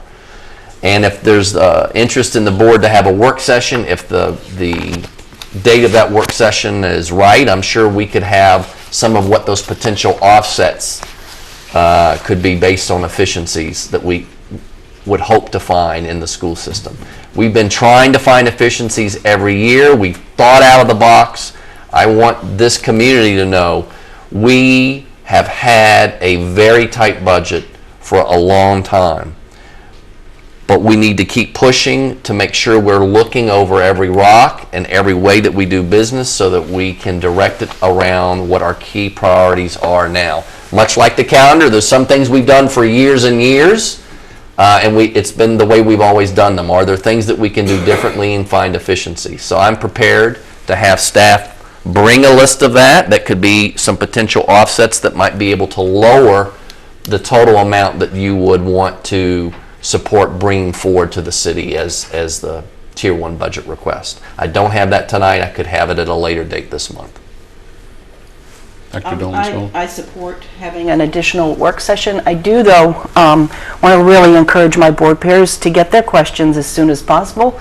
We've had, I don't know, maybe people have already submitted questions and they just haven't been answered yet, but we've been invited over time to be sending those questions in, so I'm a little bit puzzled why we're having new questions tonight. But that having been said, if you are talking about coming up with efficiencies, that's going to pose new questions in addition to whatever questions people might have independent of that. And I also just want to clarify, make sure I understand what you said, which is that you're not talking about cutting any of your tier 1 requests. You're talking about asking your team to come up with efficiencies? To find other things beyond the Tier 1 request that they put forward, are there efficiencies that we haven't found that we could find that could still allow us to have our Tier 1 budget, but be able to offset some of those through these efficiencies so that the total amount of the request could be less than the amount that's before you right now? Okay, then I'd like to ask my board peers, just because we've talked about how lean we are for years, and I'm very troubled that we would be going back to staff and asking them to cut more while we're adding items in this Tier 1 beyond the quote mandatory. So I'm wondering if my fellow board peers would like to see administration come back with cuts to Tier 1, proposed cuts to Tier 1 as well. It would be administration and staff? No, the administration, as opposed to, because right now what I'm hearing is that they're talking about preserving everything they've already presented on Tier 1, and then going back to their staff and asking them to come up with more efficiencies. And I'm asking my board peers, would you also like to see administration come up with some cuts to Tier 1 as well? And that is correct, because I you heard agree? that as well, but I don't, just making sure that, is that what has happened, essentially? Not at this point, no, not right now. That's what she's just saying. I would bring those as offsets. She's suggesting bring the offsets and take another look at the current Tier 1 and see if there's anything in addition to any offsets that you would bring that you would reduce out of the Tier 1 budget. That's what she just said. Yeah, I was going to say, I'm a little puzzled too, because we've had plenty of time for questions to be forwarded to administration. That can be done in a meeting, it can be done via phone call, it can be done via email. And I have developed questions that I will, but this budget process is not an easy one. And for someone who's learning what these include, even having had some experience with it, I want to be very careful about what it is that I support. You know, we've looked at declining enrollment, we've looked at increasing costs, our city's infrastructure. We asked this question at our board retreat. What other dinosaurs are out there that we don't know about? I don't know if I know what dinosaurs are out there, but I heard tonight about the cafeterias at some of the schools. That's definitely a dinosaur. And so that's what I'm looking for. I'm looking for information so that I can make the best decision possible. And I apologize for my delay in questions, but I will get them to you. Okay. Dr. Coleman? And it is my responsibility as one person in the process to make sure that when we vote on the budget, this is for our children.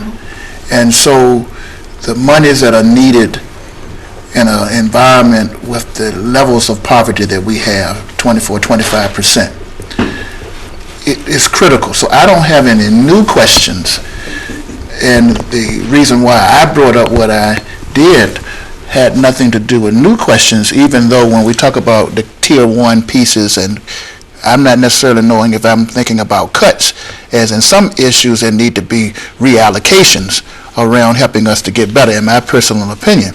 At the same time, philosophically speaking, because of the immense needs that are in our city, in which I agree with, you've got the police department, you've got all of these other pieces of our city fighting for limited resources. And in order to get a needs-based budget approved, the efficiencies are important. So I like that word that the superintendent presented, efficiencies, because I'm not sure whether or not there are persons, even though we have made tremendous progress under Dr. Brabrand's leadership of working with the city. I'm not sure if we're not going to encounter persons who maybe have not truly spoken their full thoughts this time around. And I just want us to be ready for that. And where we're at in the budget process is, well, tonight was really just for more discussion. And presumably at the next scheduled board meeting, we're going to come up with a recommended budget request to the city. And then after that, that request, the city will decide what they can afford. And then that will come back to us again for additional debate and discussion. So this is just one step in a long process. That's just to reiterate things. Ms. Carter? I just want to make sure that we have, like I said previously, if we were able to gauge how the council members are feeling toward our recommendation, I would be more comfortable. But I just want to make sure that we have the best budget we can to be supported, and that we can get what we're requesting. And I think that may take a different look or another look. Okay. Mr. Powley? Just kind of piggybacking with some of the council members have been very outspoken about supporting or not supporting debate, depending on what the budget looks like. But they wanted to make sure that the issues that we're saying are hindering Lynchburg City Schools, the mental health, the poverty, and parental involvement, were some that council members have stated, are that the funds that we're requesting are addressing those issues that we're saying are creating those problems. I don't know if that followed well, but just to make sure that if we're saying mental health, poverty, and parental involvement is keeping our scores low and keeping our kids not doing as well as they can, how are we aligning our dollars to affect those areas specifically? And I've heard more than one council member say that about supporting or not supporting will, weigh a lot on how we're allocating the dollars towards what we say the problems are. So I'm all for coming together for another meeting for a work session, but I would like to see some, I guess, addressing that to some extent, because we can put all these plans together all we want to, but if the people who don't vote for it, then we're going to be short anyway. So just to make sure that I know I expressed this in the Finance Committee meeting, but I've heard them say vehemently that they will not support our budget if we don't show that we're allocating our resources towards the problems that we say are causing our kids not to excel. So I just felt the need to reiterate that, please. Dr. Dolenzo. Yeah, and along those lines, I just have to, again, just go back to Tier 1. We're saying that we're presenting a needs-based budget, and there's at least one item on here that I don't think represents a need, but more of a want. And, that's something that I would look forward to discussing in a work session when we see what administration brings back to us in terms of offsets. Well said. Yeah, I look forward to that discussion too. Sorry, I have board privilege, board chair privilege. Well, we had some discussions at the board retreat too, from different members of administration of what their needs, what they felt their needs were that I did not see addressed on this budget. So maybe we could take a look back at what we thought about and what we talked about at that meeting. And I 100% agree with Dr. Dolenzel. There are some things on here that are definitely not needs, but we heard a lot of needs at the board retreat. And maybe we could take a look back at what we talked about there and see some of those presented again to us. Ms. Mason? I just wanted to say, I think in the interest of equity with all of the numerous competing entities, I think it's worthwhile to, have some further discussion, even though this does delay us, by a few weeks. I think it's going to be helpful in the long run for all of us. Okay, so I guess we'll have to have a We'll have to side determine when we discussion want to about have when. the work Yeah, session, whether it's to have it next week before our next school board meeting, or to whether to have our next school board meeting as a work session instead of a school board meeting, and then have, I'm just being honest, listening. Yep. And then having that as the work session, and then having one more meeting on the 24th for the vote. And the only reason I would throw that out as a preference is it gives staff more time to do the budget work that's being asked of by this board.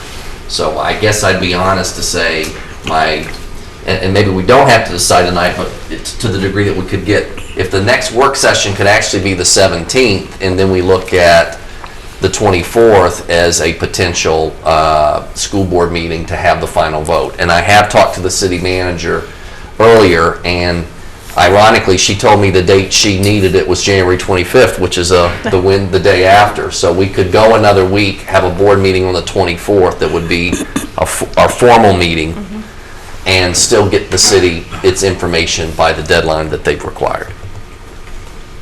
Okay. Dr. Coleman? I would be in favor of that. I would also like to know the feasibility of beginning the work before going into the work session.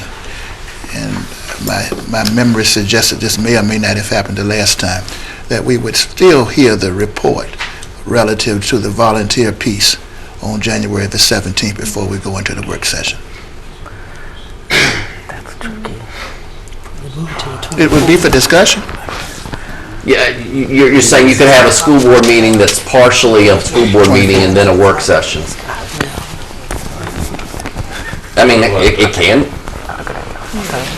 All right, well, I will pull that if it's not a good idea, but I do want to say that there are persons who are preparing for the 17th, that this takes priority, I would suggest, but I'm just saying, I don't want to lose sight of that important presentation that was pulled from today's agenda so that it could be given adequate time to prepare on the 17th. The one thing I could share, Dr. Coleman, just checking calendar, the Equity Task Force meeting actually meets after the 24th, so even if we had the formal meeting on the 24th, the volunteer policy would have been reviewed by this board prior to that equity meeting, just like it would have been if it were on the 17th.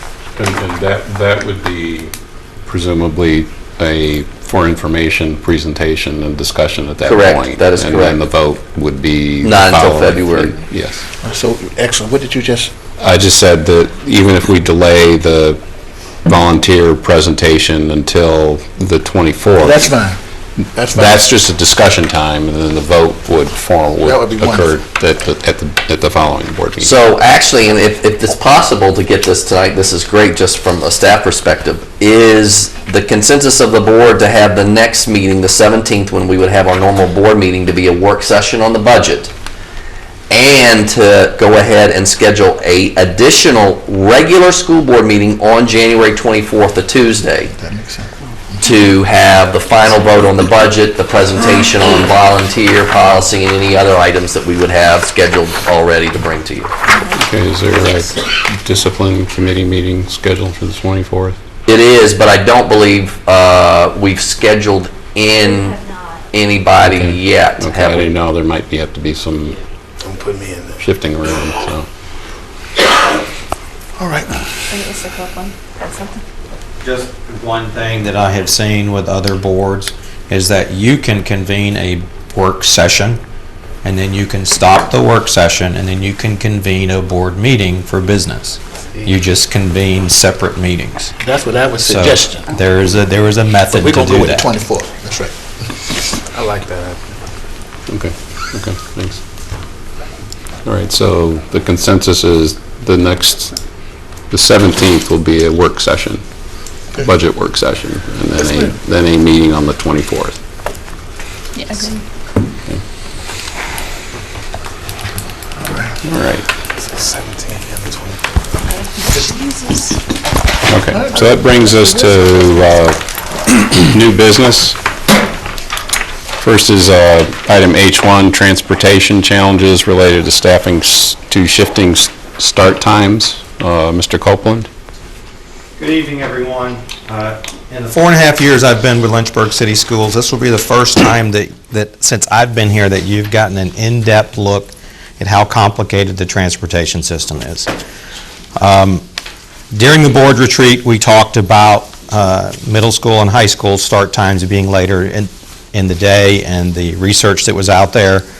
I let you know at that board retreat that I did have our transportation consultant looking at the possibility of combining our middle school and high school runs to pick up all those students at the same time. And if that was to work, we had a really good solution to the problem.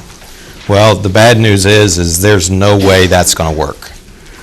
When the analysis was run, that would require an additional 43 buses in the system to support picking up all of those kids at the same time, given the unique runs that we have in the city.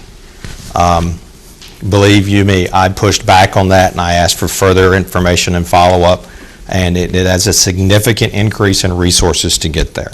So, given the board's desire to continue to look at the possibility of shifting start times, Mr. Ferguson then began working on looking at an elementary and a high school switch. So doing elementary first in the morning and doing high school second in the morning. And in just a moment, he'll get up and give you a presentation, and we're going to go through that in a lot of detail. We are taking a look at the possible ways of doing this. You'll see that any one of them, no matter what it's going to be, is going to require, unfortunately, additional financial resources. And I know that's sore on the ears right after the previous agenda item, but that is the truth. That is the truth in the matter. The other thing that I wanted to leave you with before Mr. Ferguson gets up here is that when I first got here, and within the first 6 months, we looked at doing a one-time bonus for bus drivers because their salaries were not competitive with those in the surrounding areas. Then within the next year, we looked at increases to salaries so that we could be competitive in the area for attracting bus drivers and bus assistants. And in last year's budget, we have had market increases for some targeted areas, and in this year's budget, we have targeted increases for that same group of people. Transportation is a constant challenge to staff at 100%. To say that a better way, it's never staffed at 100%. We are always hiring, we are always training, we are always turning over personnel. So it is a constant struggle. So if there's a requirement to change something and we have to add a resource, then a resource being a bus and a bus driver, then that means we have to hire an additional person, and that challenge just continues. So the Transportation Department does an amazing job servicing all of the students in Lynchburg City Schools and all of the different places that they need to be transported to, which what you'll see in the part of this presentation is it's more than just 11 elementary schools, 3 middle schools, and 2 high schools. We are moving kids all over the city to different places to support all these different programs. So I'll let Mr. Ferguson come up, give his presentation on kind of how he looked at the flip between elementary and high school start times. Good evening. First of all, I'd like to start by thanking Dr. Brand and school board members for the opportunity to speak with you this evening. And while I have the floor, I'd like to thank you all for your continued efforts in proposing salary adjustments for our bus drivers and bus assistants. It does show your recognition of the contribution these individuals make to the LCS team. And my sincere wish, even with the news we had before, is that this item will be able to be funded for next year, and that we would be able to provide a living wage for these individuals that are, for most of our students, the first and last LCS face they see each day. All right. LCS operates under a tiered transportation system, 3+ tiers, in fact. The system allows one bus to service multiple schools and/or sites. It is an efficient model and one in which other school divisions have moved to reduce costs and increase efficiency. And I've put on this slide a couple of the different scenarios of how we group our bus runs on routes.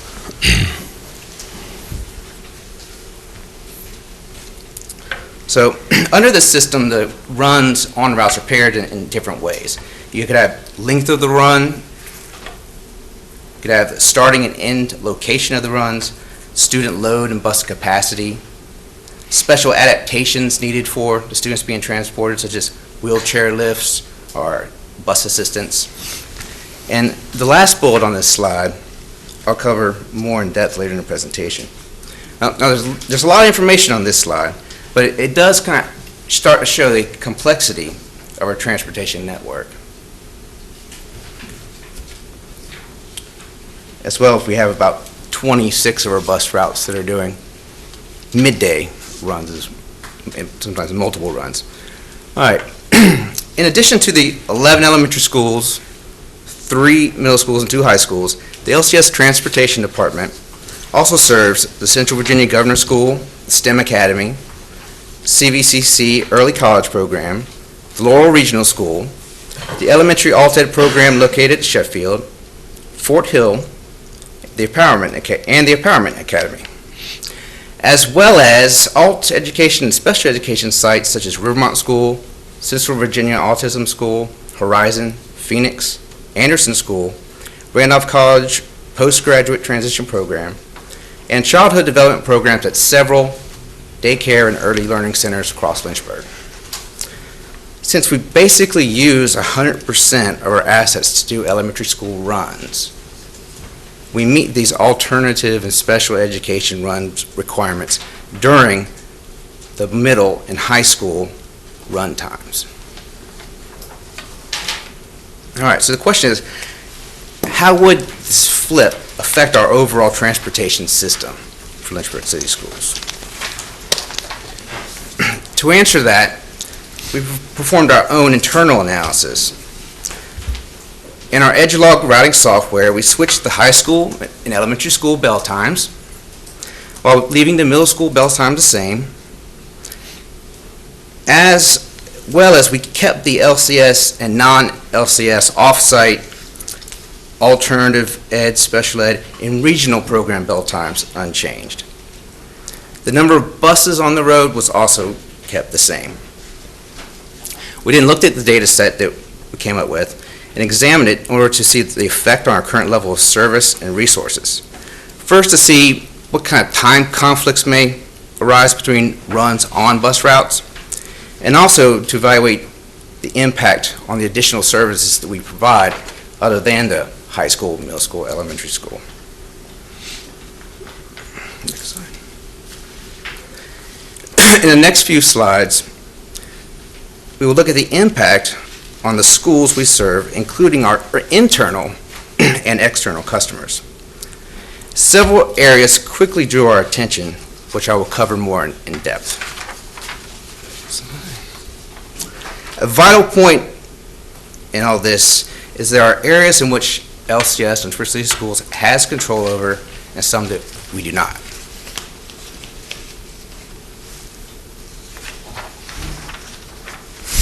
We need to go back one. Sir? We need to go back one. Okay.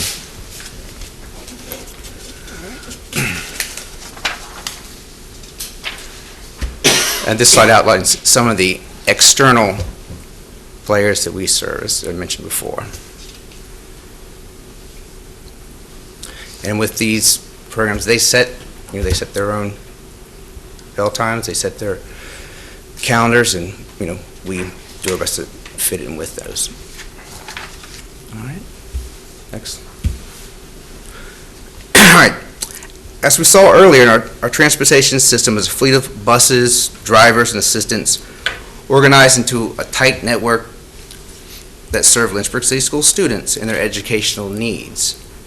So some of the questions we need to answer are, in doing the flip of a elementary first, high school last start times, would we want our elementary school students picked up in the dark?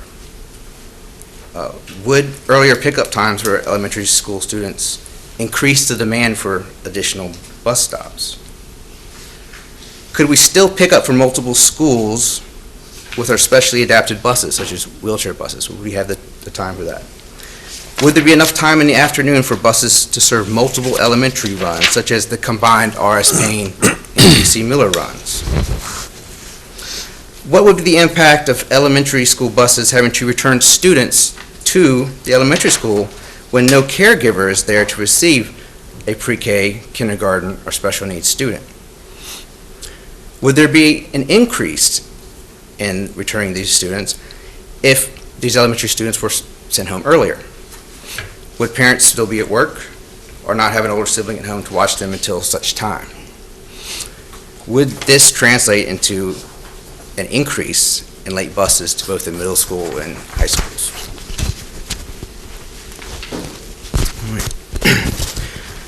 While the school board administration controls the calendar, bell time, and the programs it offers, in order to meet the needs of our students' individual needs, from our most challenged to our highest achieving, LCS students participate in a wide range of educational opportunities and programs that are administered by both regional boards and non-LCS providers.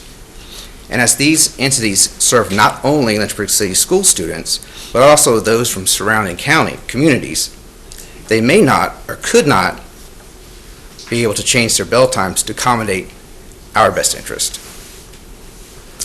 Some of the resource and budgetary impacts, as Mr. Copeland mentioned, each new bus costs approximately $84,000.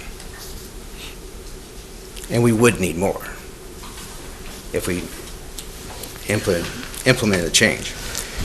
In addition, each new bus would require a bus driver.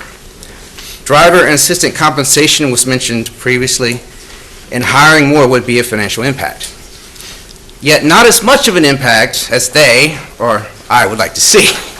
I have several bus drivers here today that have come to make their presence and hear more about the budget. Thank you guys for your contribution every day. Thank you for being here.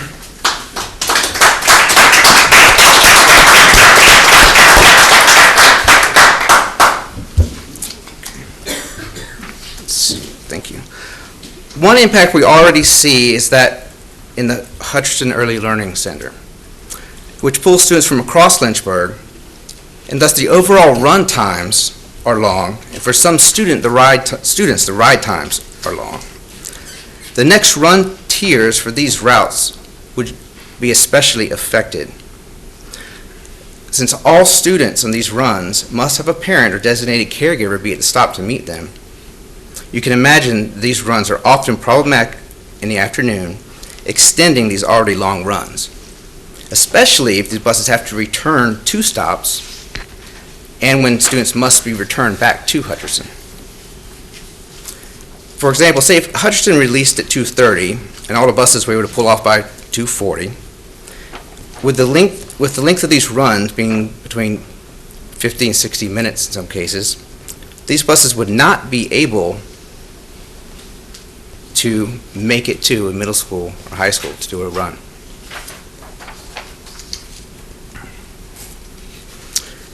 Another impact we already experienced but would be amplified would be the delivery of kindergarten and pre-K and elementary special needs students. It's similar to the Hutchinson problem, but where it has the biggest impact would be on the arrival times to the route's next run tier. Sometimes drivers have to wait at or return to a stop for a parent after finishing their other stops. The greater impact would be when drivers have to take students back to the elementary school, especially if that elementary school is across town from the route's next middle school or high school tier.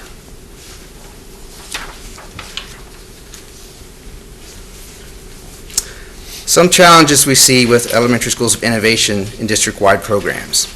Students living on the other side of town from the school that they are attending equals long rides. You may ask, well, why not shorten the runs? Well, we could do so, but that would require either decreasing the number of streets our buses travel and the number of times buses stop by increasing walk distances to schools or to stops, or, again, by adding buses and bus drivers. The same holds true for these middle school students, for schools of innovation, and we do have long middle school runs as well. The same holds true for these middle school students living on the other side of town from the schools they are attending. The bus runs are long, and the ride times can be significant as well. However, the biggest challenge to our transportation network would be that the buses needed for these long middle school runs would still be on their run for the elementary school when they would be needed to pick up middle school students. This is a scenario that would affect about 1/3 of our bus routes. A problem, again, that would require increasing the number of buses in the fleet and hiring more bus drivers.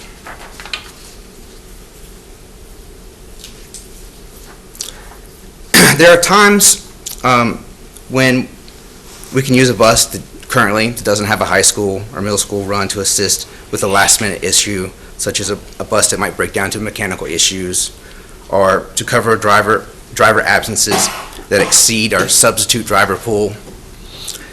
However, if with 92 of the 93 bus routes are occupied on elementary school runs, there really wouldn't be a way to assist with those issues. After-school activities. Grant program and after-school activities would have to be restructured. And most likely, they would have to finish later in the afternoon or evening.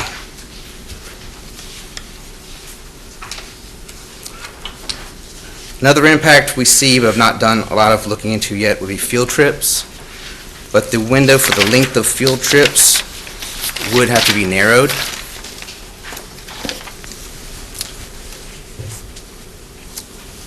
In summary, we are a support service. The role of the transportation department, my role, and that of the individuals in my department with which I have the honor to serve, is to support the efforts of Lynchburg City Schools under the leadership of the superintendent and the guidance of the school board. I present this overview in that capacity and spirit. I have no side in this debate, yet in my role, I must be able to clearly articulate and advise you to the impact to the support service we provide.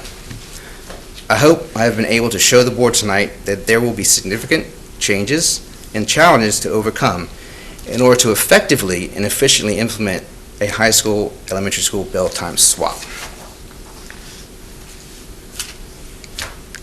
Any questions? Thank you.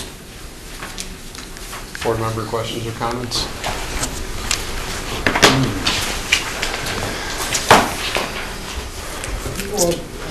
Ms. Carter. The transportation department does quite a bit, and there's so many more stops in schools and off-site schools that I was not aware that we went to. Yes, ma'am. Great When I was a job teacher at coordinating all Lincoln that. Middle School, I knew the buses came and they went. And when I got to the transportation department, it was an eye-opening experience. Dr. Dolan-Sol? Thank you for doing the work that you did. I was a little surprised not to see data. I heard from Dr. Brabrand 34 buses, then I heard from you all 43, but then I didn't. I have a number of buses and broken down by tiers if you'd like that information. Please. It was the barriers are all very clear. And I appreciate you having such great attention to the barriers. I'm just happy that we actually get to have it presented to us. This is as far as we've gotten in this discussion. But it's real clear Lynchburg City Administration is not quite ready for this. There's significant costs, and even once you got beyond the costs, this information was presented in such a way to make it very undesirable. So thank you for sharing the information that you did. If I could respond to that, there was no goal to make it undesirable. There was a goal to be truthful in providing information related to the impacts that we've seen. We wanted to get this preliminary information to you so that you could see the impacts, because if you want us to keep going, we'll keep going, and we'll determine how many exact buses it will take to do this and what the dollar figure would be. But I can already confidently tell you that that is a seven-figure number to do this, because we have squeezed every usable hour out of the buses that we run in the system to move the kids around. So we've got to add to the system to make it work. Thank you. Dr. Coleman? Thank you, Mr. Ferguson, for the work you do all year long and your levels of support for various requirements and recommendations that we presented to you. I thought at the retreat that probably the most profound and enlightening piece of our retreat was the section dealing with start times. And I am grateful that that made it into the retreat. And once again, Dr. McLean, you earlier brought out some really good information about why professional development is maybe utilized more in other countries. I'm thinking of places like Singapore and others where they radically have a different approach to education. Once again, when I got up this morning to prepare to go to the Men to School piece, it had to have been 6 a.m. or a little earlier. I heard a little school bus coming through in the dark to pick up some of the little children, whomever they were picking up in my neighborhood.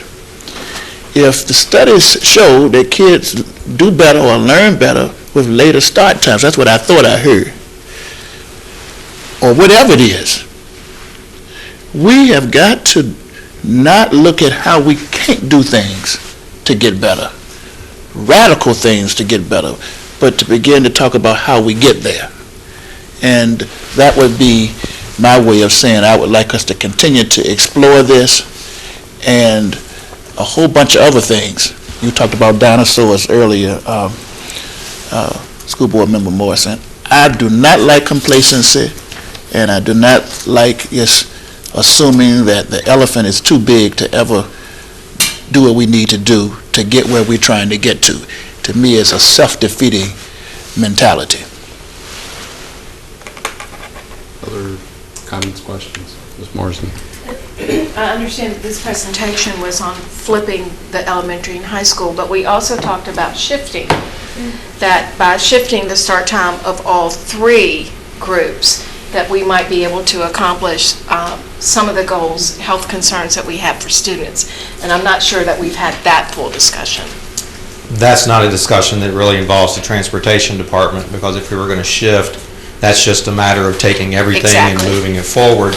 But if we're going to go through those discussions, then I would advocate for more time between, because 30 to 35 minutes is not enough time to pick up kids at school, at high schools or elementary schools, that get them delivered to home and then get set for the next one. It doesn't work efficiently. So there would be several components to that. You'd almost be talking shift and expand. Sure. I mean, if we want to say high school is going to start at 8, then middle school would want to start at 8:40, and then elementary would start at 9:15. We would want more time in between to get rid of some of the friction points that we have right now. So it sounds like you could use that more time in between now. Oh, definitely. I've been advocating behind the scenes for that. Safety issues, too. Yes, ma'am. Other comments, questions? At the board retreat, I asked about relatively how Lynchburg City Schools compare to surrounding school systems and counties as far as having fleets of buses on the road from 6 to 9 or whatever the case was. I think you told me that they drop off for extracurricular activities, band, basketball, all these other things. And I did ask to see on just relatively how we compare with surrounding counties. Being I'm not from Lynchburg City Schools, it was just very unique to see a school system that provided busing for every extracurricular activity. I think it's a great thing, but you talk about the stress and the burden and different things. I was just curious as to see, relatively speaking, how Lynchburg City compared to some of the surrounding school divisions as far as the amount of time that our buses are on, in, I guess, busing our kids. It would help me put it all in perspective, because I'm not familiar with someone being bused from every practice, every extracurricular activity. Not right or wrong. That would help me gain a little bit more understanding on that issue. Okay. So we did provide it, and then we provided back some information on the amount of extracurricular stuff that we do. And that was provided back. I'll have to go back and find the exact Friday memo from the superintendent, but there was some information provided on what we do in Lynchburg to support kids. I wasn't comparative to the surrounding counties. Yeah, that's what I asked in the retreat, just to get an idea. The point that I would like to add to that is that if we don't provide the transportation due to some of the challenges in our city, our kids can't participate. And that's why it has... And I believe I strongly disagree. Coming from a pretty challenging environment, and I've seen people get it done with places that they want to go. So I understand that there might be some concern about losing kids on that spectrum, but I believe it can be done. That's just my personal opinion. That's why I just wanted to see relatively how that worked. So you want, just to make sure that I get the right stuff this time, you want to see the number of after-school activity bus runs compared to surrounding counties? Yeah, just it's more about relatively how are we doing. If it's all, are we higher, are we lower, just to give me a gauge, because I'm just coming from my perspective of not seeing that, and that might be biased. So I'm trying to gauge, I guess, more of this region area, just how are we doing with other school divisions. It'll help me wrap my mind around that. Okay. So we're really talking two issues. We're talking about looking at shifting the start times and the amount of services that our buses and our drivers have to provide and the amount of time they have to provide it in as compared to other places. Right. Two issues related to that. A couple of things. I want to reiterate to the board, we're here to serve the board and the community, and we'll bring you any presentation with any information that you want. And that's our goal, and it remains our goal on any topic. Part of it, when I look at this, after 4 years here, we have levels of complexity that are baked into our transportation system that are far more complex than other systems surrounding us. One, we have out-of-boundary schools. We made a decision long before I arrived here to create schools of innovation for kids out of boundary to attend schools, to further integration of our schools. That has made for complex, very complex transportation routes. The other piece is we send a lot of our kids who are in high needs of services to off-site alternative educational institutions. That throws another layer, and like Mr. Ferguson said in his presentation, they don't really care what our start time, end time, goal time is. They got their own program. Either you want it or you don't.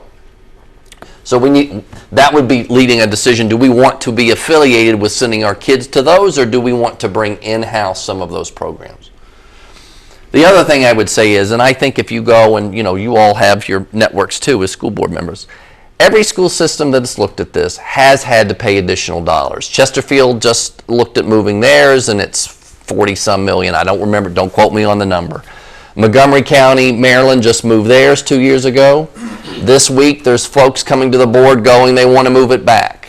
So it is almost like the calendar of very complex, lots of strong opinions, which I respect, and I will bring you the information, and we will do what this board wants to do around transportation issues.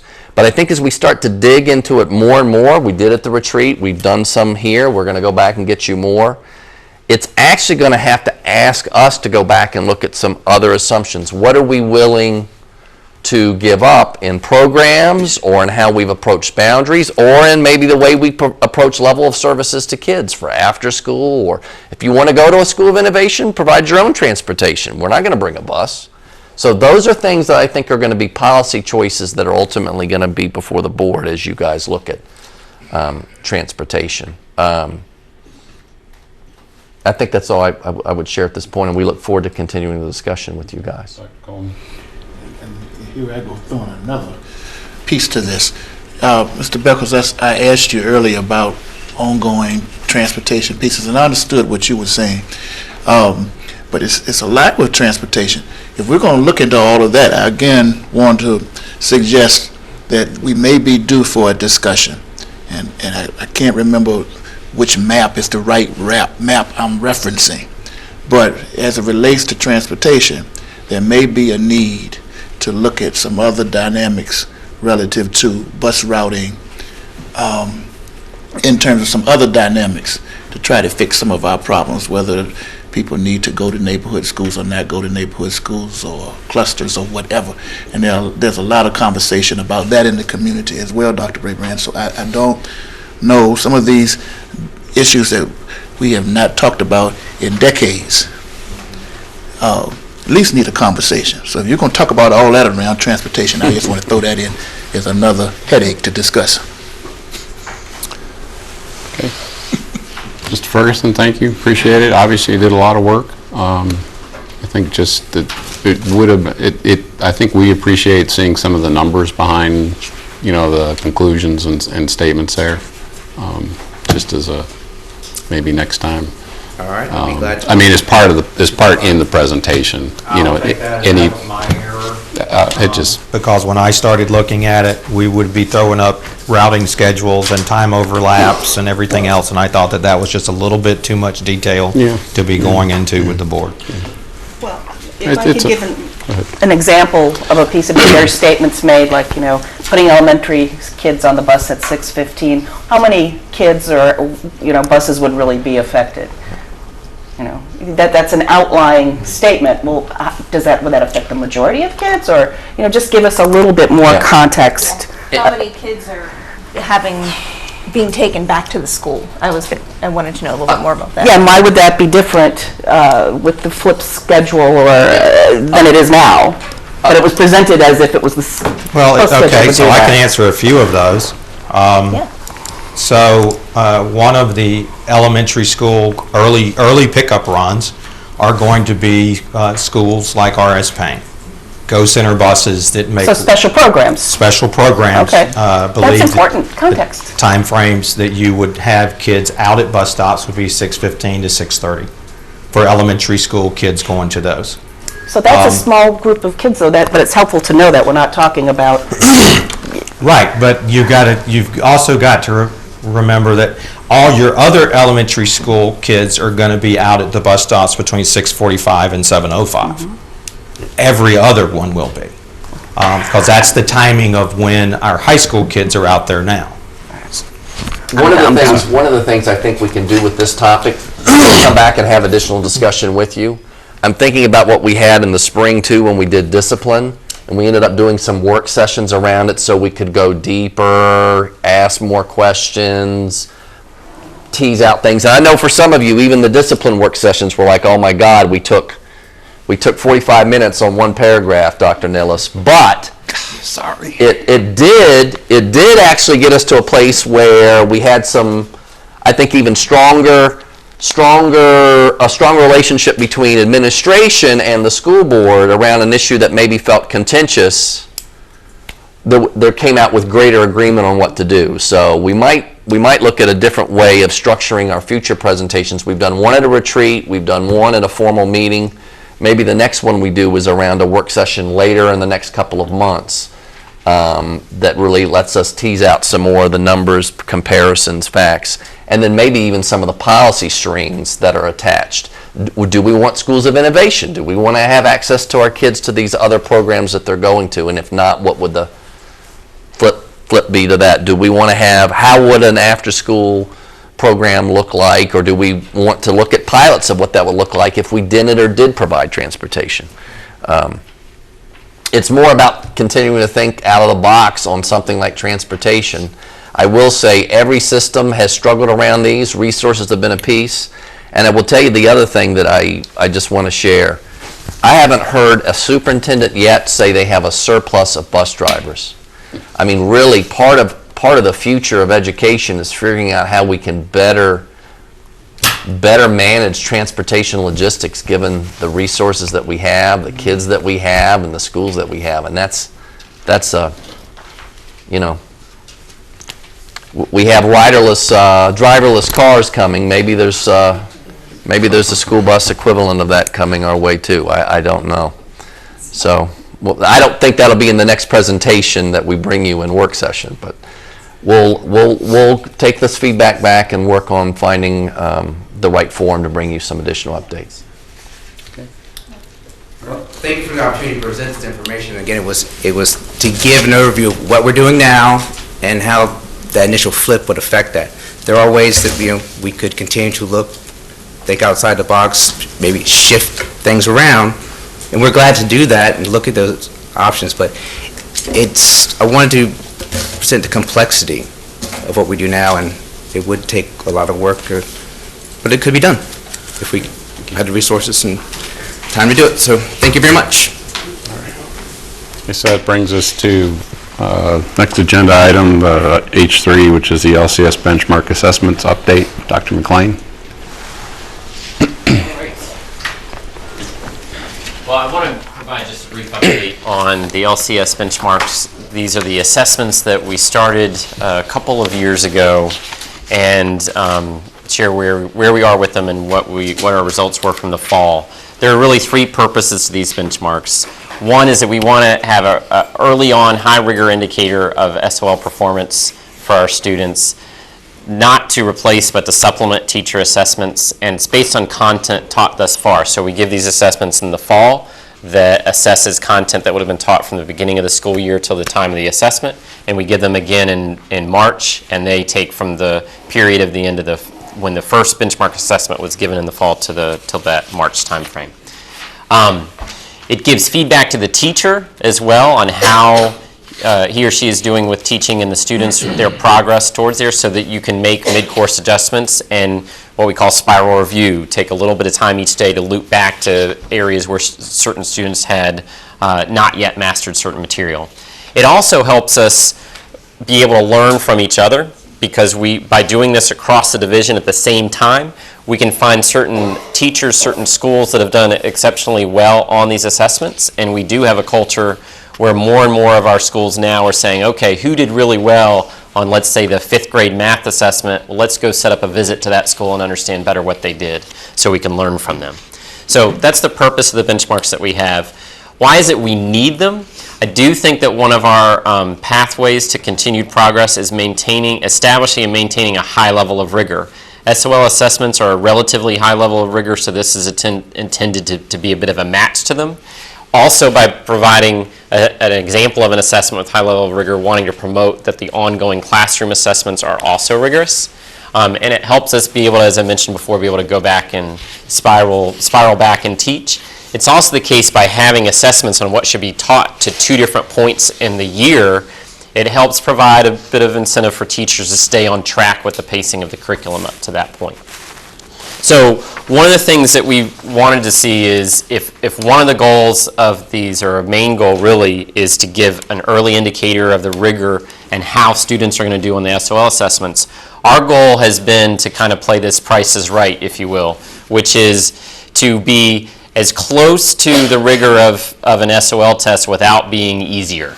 And so our goal has been for the pass rate on the benchmark assessments to be about 10 points lower than the pass rate on SOL assessments. So let me share with you sort of the data from last year, taking the 2 benchmark assessments. The middle of the target, how many of our assessments that we administered, the result was within 5 points of our target, which is 10 points harder than the SOL assessments. 47% of our tests hit that target. How many were within 10 points? That includes the ones within 5 points as well. 70% of our tests. How many were within 15 points of that target? 90% of our tests. So from a standpoint of trying to have an assessment tool that is giving us information that matches what it is we're looking to get that early indicator of, if we use that outward ring, 90%. If we use one of those inner rings, not quite that strong, but it's pretty close. We've got 10% of the tests we administered thinking third, and you'll see all examples of tests in a minute, that just 10% are missing that target, and we continue to try to get better and better. I should also acknowledge one thing we do. We are not Pearson. We are not a major test company. We're creating these assessments, borrowing items that are shared across the state, but a lot of our teachers and coaches help create these as well. We release the test items when the test is done so that teachers can then use them for review. What that puts back on us is we need to create new items and new tests each time and try to have them as close and rigorous as the year before. So that's one of the things we're working on. How did our students do on this fall's benchmarks compared to last year? Now, again, these are not of the level of an SOL test in the sense of being able to have as much of the research that's done to make sure these are super accurate. However, we try to get as close to that as possible, and we still want to compare one year to the next. So what you see in front of you across the axis on the bottom are each of the different benchmark assessments that are administered in the fall. The blue line is the pass rate from a year ago. The orange line is the pass rate from what was just done a month and a half ago. If you take all those averaged together, it was an increase of 3% pass rate at the high school level compared to the prior year. At middle school, it was an increase of 5% of pass rate from the prior year. and at elementary school an increase of 9% in pass rate from the prior year. Did throw out tests that are anomalies. If you look at Math 5 and 5A, the reason that looks that way is we didn't previously use an assessment of a student's knowledge of what they're taught in a Math 5A class. They were all given the Math 5th grade test. This year we've tried to up that rigor by giving them an assessment of, in essence, 6th grade math content for those students in 5th grade that are ready for it and use that assessment. So that's sort of some of our data that we're looking at as a sort of early checkpoint on student learning this year. And then we have our coaches, our darts in the school, the administrators, a variety of folks then work with teachers in the school to make sense of data. I'm just sharing with you a few sample types of reports. What this is the blue line for this school shows how the school did relative to the division average. So if you're let's say you're a school, an elementary school, there's 11 elementary schools, and that blue line in reading 3 means that a year ago you were about 13 points ahead of the division average. This year you're 18 points below the division average. So looking at division average, not just overall rate, also gives you a bit of information. But then you see in this school the 4th grade students are performing better compared to division average than a year ago, and 5th grade as well. So this helps teachers, helps schools hone in on where is it we need to look and make adjustments midway through.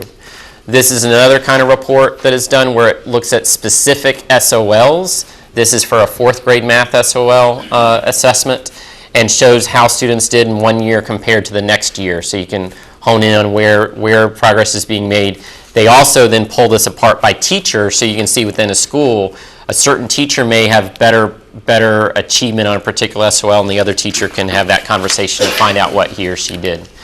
This is then an example of looking at data within a class. Hone this down. This would be a broader chart, but what you get from this as a teacher is you look in the columns. The first column shows you overall pass rate, but then you can go by each SOL to see the overall pass rate. But then if you look by student, it then helps you know which students need help on which items. So for example, the teacher wouldn't necessarily need to review the one on the far right because all the students got that item right. But that one in the middle, Algebra 2.3, you have several students that struggle with that. Is that one we need to do as the whole class? Is that one where I pull those 3 students? That kind of thing. And so that's some of the data that is used in the different reports that are generated. So individual teacher reflection is done to modify practice. That's one way data is used. Then their teachers often develop additional test items that were similar to ones that students struggled with to help them find success as they continue to reteach. As I mentioned, there are schools and teachers that go to visit other schools that have shown good progress to learn from them. And do those visits both within and across schools. So our next benchmark assessment is in March. We just wanted to share an update on this as we have in earlier years when these came up on how we use this tool and how we're doing so far. So. Thank you.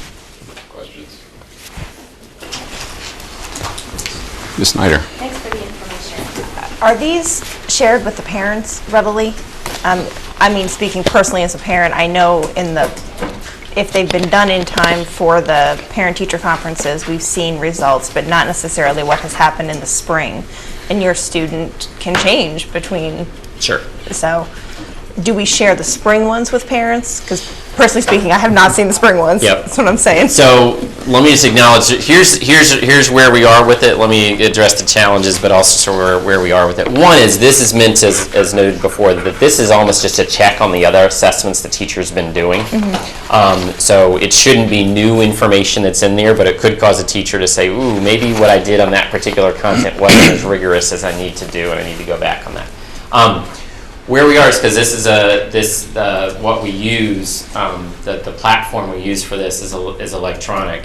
The company that does it has recently made it so that there's a way to try to get that information so that a parent can actually review it.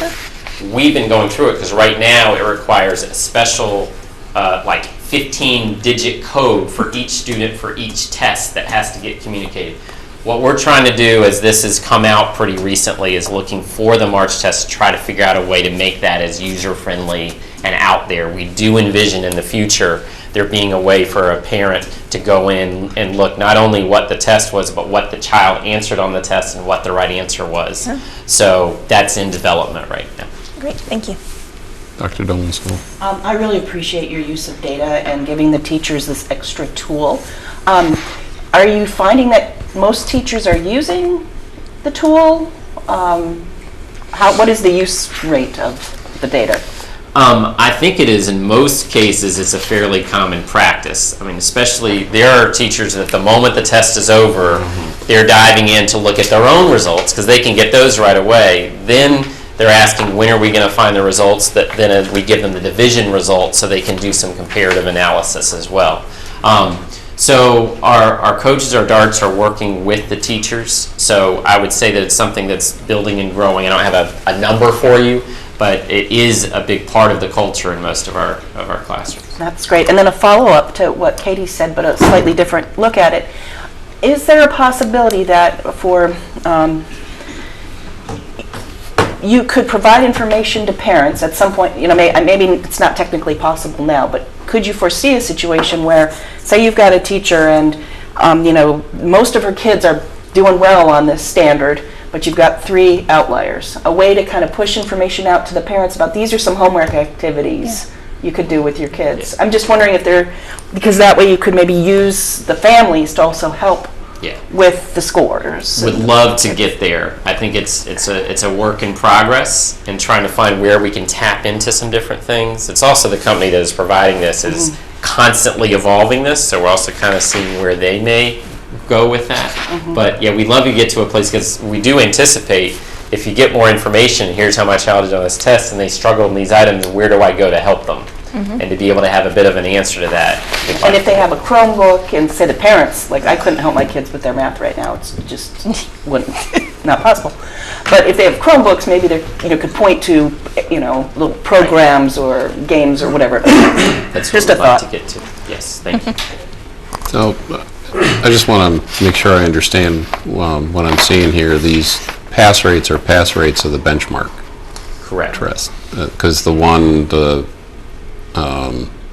the sample benchmark reports to aid schools, it's got that one. It's got that's fourth within math. one school. It says fourth math SOL pass rate. And SOL, so the SOL actually, we so often... Is this broken out by SOL subtopic standard of learning, whatever? the standard, not the SOL test. Okay, all right, okay. And have you looked and see how well these pass rates correlate with the actual SOL pass rates? Yep, so the target chart that I was showing, that was, our target is that we are 10 points lower pass rate than the SOL. So that was where it was about half the tests are plus or minus 5 of that target. Is that what you're asking, or are you asking something else? I guess it's on the individual tests that, I can't tell from, say, was last year's history 3 division-wide, did that fit within the target and you had to go back and revamp that from a rigor point of view? Or I guess I'm looking at a little deeper level at what went into that. I understand what you're trying to do, but what actually happened from last year to this year?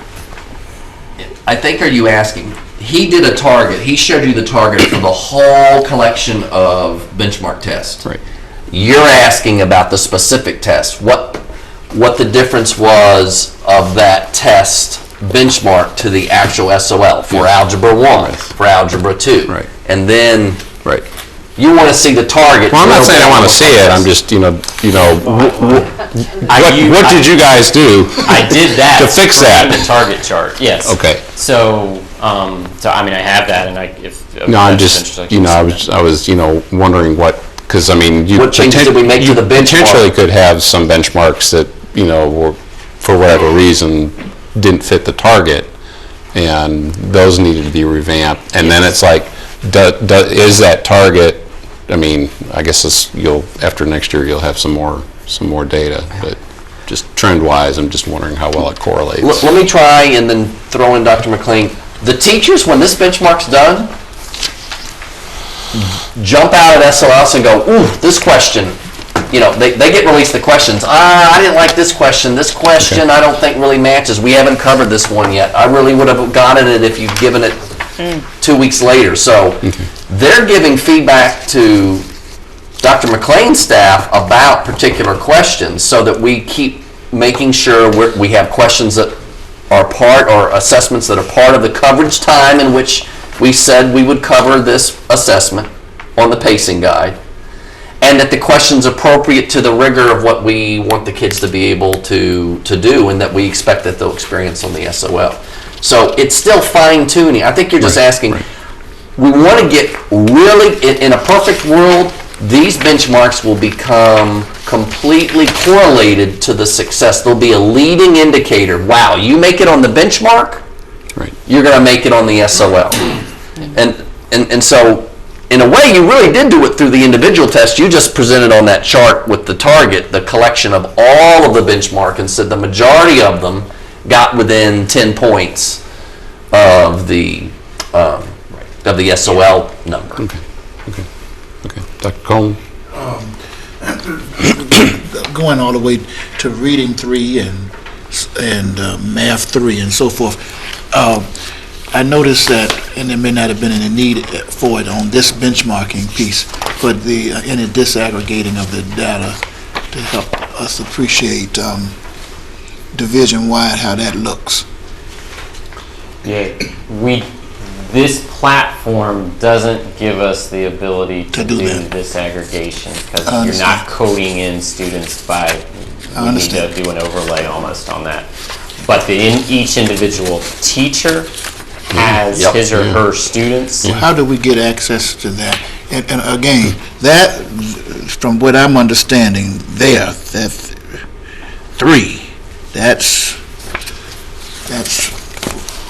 where it starts getting critical in terms of that early piece is what we have to really look at, and I'm just interested in all ways of seeing how that's going.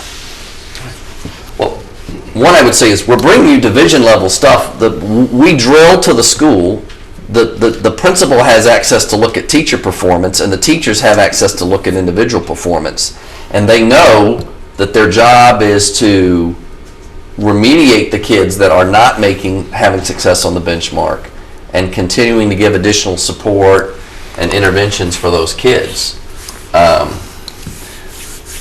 I'm not sure if what you're asking, presenting data, I don't know that I think it would be a discussion to think through about drilling teacher-specific data.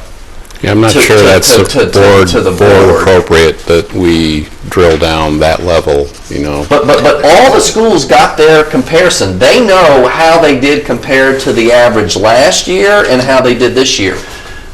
I won't name schools. They can look at schools. They already know, a school very similar to mine is outperforming me in the average of these benchmarks, or underperforming by content. They can look at the individual teachers. 2 teachers in grade 3 knocked it out of the park. 1 teacher struggled a little. Do we need to help, as a principal, do I need to have additional coaching support for that teacher to get additional instructional strategy? So that's part of this whole data piece, is how we're trying to instill the culture of getting better at each school, within each professional learning community of teachers. I understand the drilling down piece. What I'm trying to make sense out of, these benchmarks give us some indication as to where we're headed for SOLs. Is that correct? Yes. And so all I'm trying to figure out is whether the board needs to know it or not.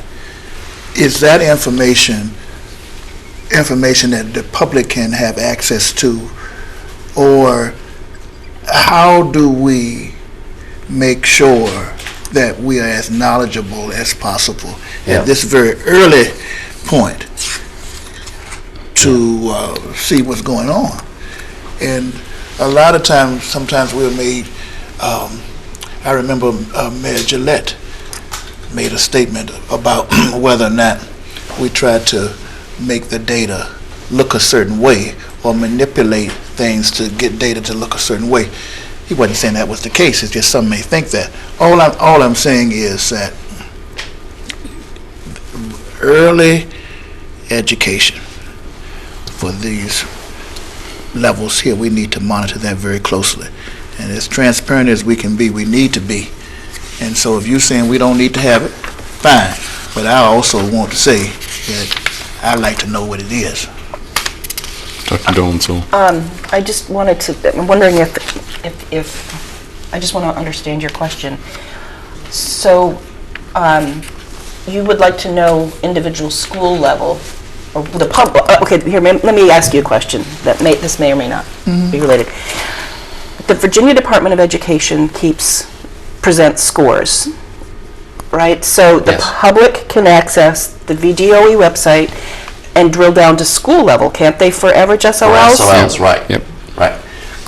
So that Right. Part of the dynamic here, I think, Dr. Coleman, is we have accountability every year with the SOLs. You see this public, and you see it all. Slice, dice.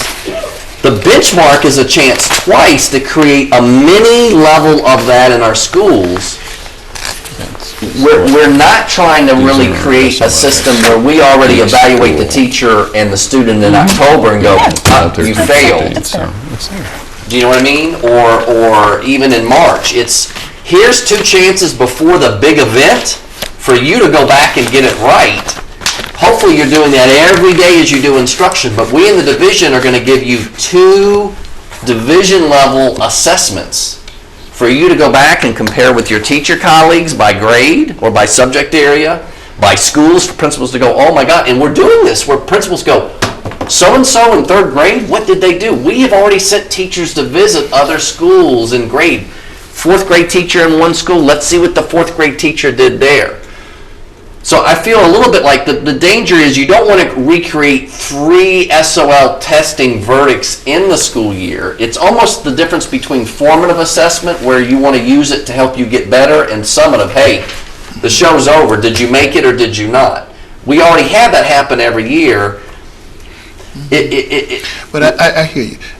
And again, I'm yielding to the wisdom of those who have the insights of years. All I'm saying is that I hear what you just said. This in and of itself becomes what you just said without any further disaggregation. Just knowing it could be what you just said.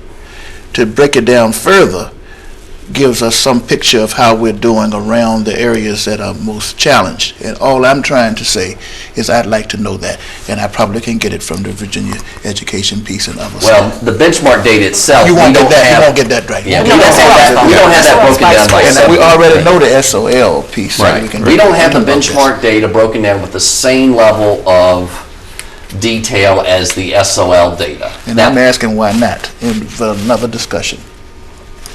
Okay. Quick question. Ms. Morrison. I see that we have a elementary school fall benchmark in math in grade 2, but we don't have one in reading. Right. There is a spring one in reading, Okay. but not a fall one. Okay. Part of it is that this is an SOL-like test. It was this trying to figure out what is that right time to start Okay. a more SOL-like test. There are other reading assessments that are Okay. going on starting at kindergarten, but not in this format. You'll see one that starts in the spring. Okay. I just know reading is such a... Yeah.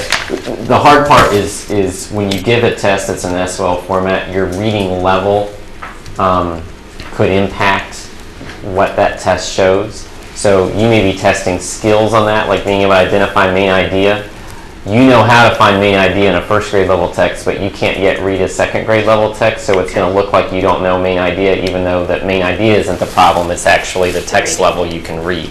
So it gets a little more nuanced than the real early grades with them, and we use other assessments. Thank you. Other comments? Thank you. That brings us to superintendent's comments. Yes, I'd like to thank again Pastor Jonathan Willis, Dr. James Coleman, and Mr. Sterling Wilder for bringing together in partnership with our school system into school. We had a great second half kickoff to the school year with folks at many, many schools. Honest, it's one of those things, you do something and it's the shot or the handshake heard around the world. It was picked up in Richmond. It was picked up, I had an email today from a colleague in Tidewater by the Virginia pilot in Tidewater, Virginia. Just of what a great way of the community embracing kids at both the beginning of the year and midway through. So I celebrate them, and I thank Ethel Reeves and Daisha Womack for working with that team and getting them out in schools. I'm very pleased. We have a technology initiative for our winter project where we want to continue to encourage getting kids ready for STEM fields where a lot of the job growth is. We had 14 kids participate in this program over the winter break, and they worked with a microcontroller to control a light show, to make lights move to music and other things. And it's a new technology in the internet that's going to be used to control homes and do programming, and the kids got to do some of that. And it'll be application that they'll see later in life, and we were excited to give some kids an opportunity to do that over the break. I want to thank Mr. Childress and his team for making that happen. I want to thank, we talked about professional development today. So yesterday we had a professional development day. One of the things in our gifted plan was doing more professional development with our teachers that teach advanced students. So we had Kelly Hedrick, who is the principal of the gifted school in Virginia Beach for grades 2nd through 8th. They're all housed. It's what 1,000 kids, maybe almost, is it about, in one school? And she's the principal there. She came and did an in-service back in the summer. She did one in the fall, and now she came here during the winter and did one with our advanced teachers at all of our middle schools, working with problem-based learning and how to get kids to dig deeper and have teachers prepare lessons that let kids dig deeper into content. Dr. Jones, many of you know, was the former principal of EC Glass. He was also assistant superintendent for student learning and success, the role that Dr. McLean has now many years ago. Dr. Richardson and the EC Glass administration and the EC Glass community is going to be recognizing him for all of his accomplishments with a portrait unveiling. There are many portraits of EC Glass principals in the EC Glass hallways, and his portrait will be added. That's going to be Friday at 1:30 in the auditorium. And I encourage all folks who are educators to come out and be a part of that celebration for a man who has had an amazing legacy at Glass and Lynchburg City Schools and now with Lynchburg College. I want to end on a note. While we've talked about a lot of one other thing before I do that. There is, believe it or not, I know we're just in January, but we already want to talk a little bit about summer and summer activities and planning for facilities and all of that. And we're already working on dates and locations for next summer. So I'm going to be reviewing that with principals next Wednesday at the principal meeting, but I wanted your feedback, and in Friday memo I'm going to send you a draft of what those dates and locations look like. If you have any insights, please let me know. We'll try to pull all that together and make sure we meet all the needs of the community for those summer programs, but we're already planning for that, and I'll put that to you in the Friday memo. And I just want to say, after a night where we talked about a lot of important things, we talked about instruction, we talked about the calendar, we talked about scheduling and transportation for kids. We're a school system that's a collection of human beings who've worked very hard for the first half of the school year, and the last month, particularly in December, was a tough time in the Lynchburg City Schools family. We lost a lot of folks. We had a lot of our folks in central office lose loved ones. We had folks in our schools lose loved ones. We had some of our students pass away, unfortunately. And I just want everybody to keep their thoughts and prayers with the Lynchburg City School family. It's a very special family. I recognized just one member, just a small vignette of one person, Dana Garino Murphy, who was at Hutchinson as the lead teacher, who passed away on New Year's Day. And she made sure everybody felt like a family member at Hutchinson. And that's what we want all of our staff to do every day. And While a leader's job is to define reality and offer hope, I can say it's been a bit of a heavy heart this past month in Lynchburg City Schools with some of the losses. But I also know this is a tight family who will come together and will be together for folks as we get into 2017, and we're going to deliver the kind of expectations and results this community expects. Thank you. Our condolences to everyone. Board member comments. Dr. Coleman. I just want to say that on the first day of this year, there was a gathering at City Hall, and it was such a joy to see that all of the persons there said that education, poverty, and safety were important issues that we all need to work on. And it was such a spirit of inclusivity, because it was a joy to even see as what was done, that there was the inclusion of the Islamic community and other communities. And so as we're seeking to get better, I can really see an intentionality for us to care about all people, regardless of what their perspectives may be. And that's certainly going to help us to help LCS to achieve the goals that we've been talking about. Happy New Year to everybody.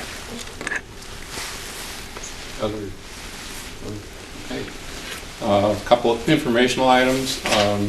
Our next work session is Tuesday, January 17th, 5:30 here in the school administration, and that will be followed on January 24th with a board meeting at 5:30 p.m. With that, meeting's adjourned. Thank you.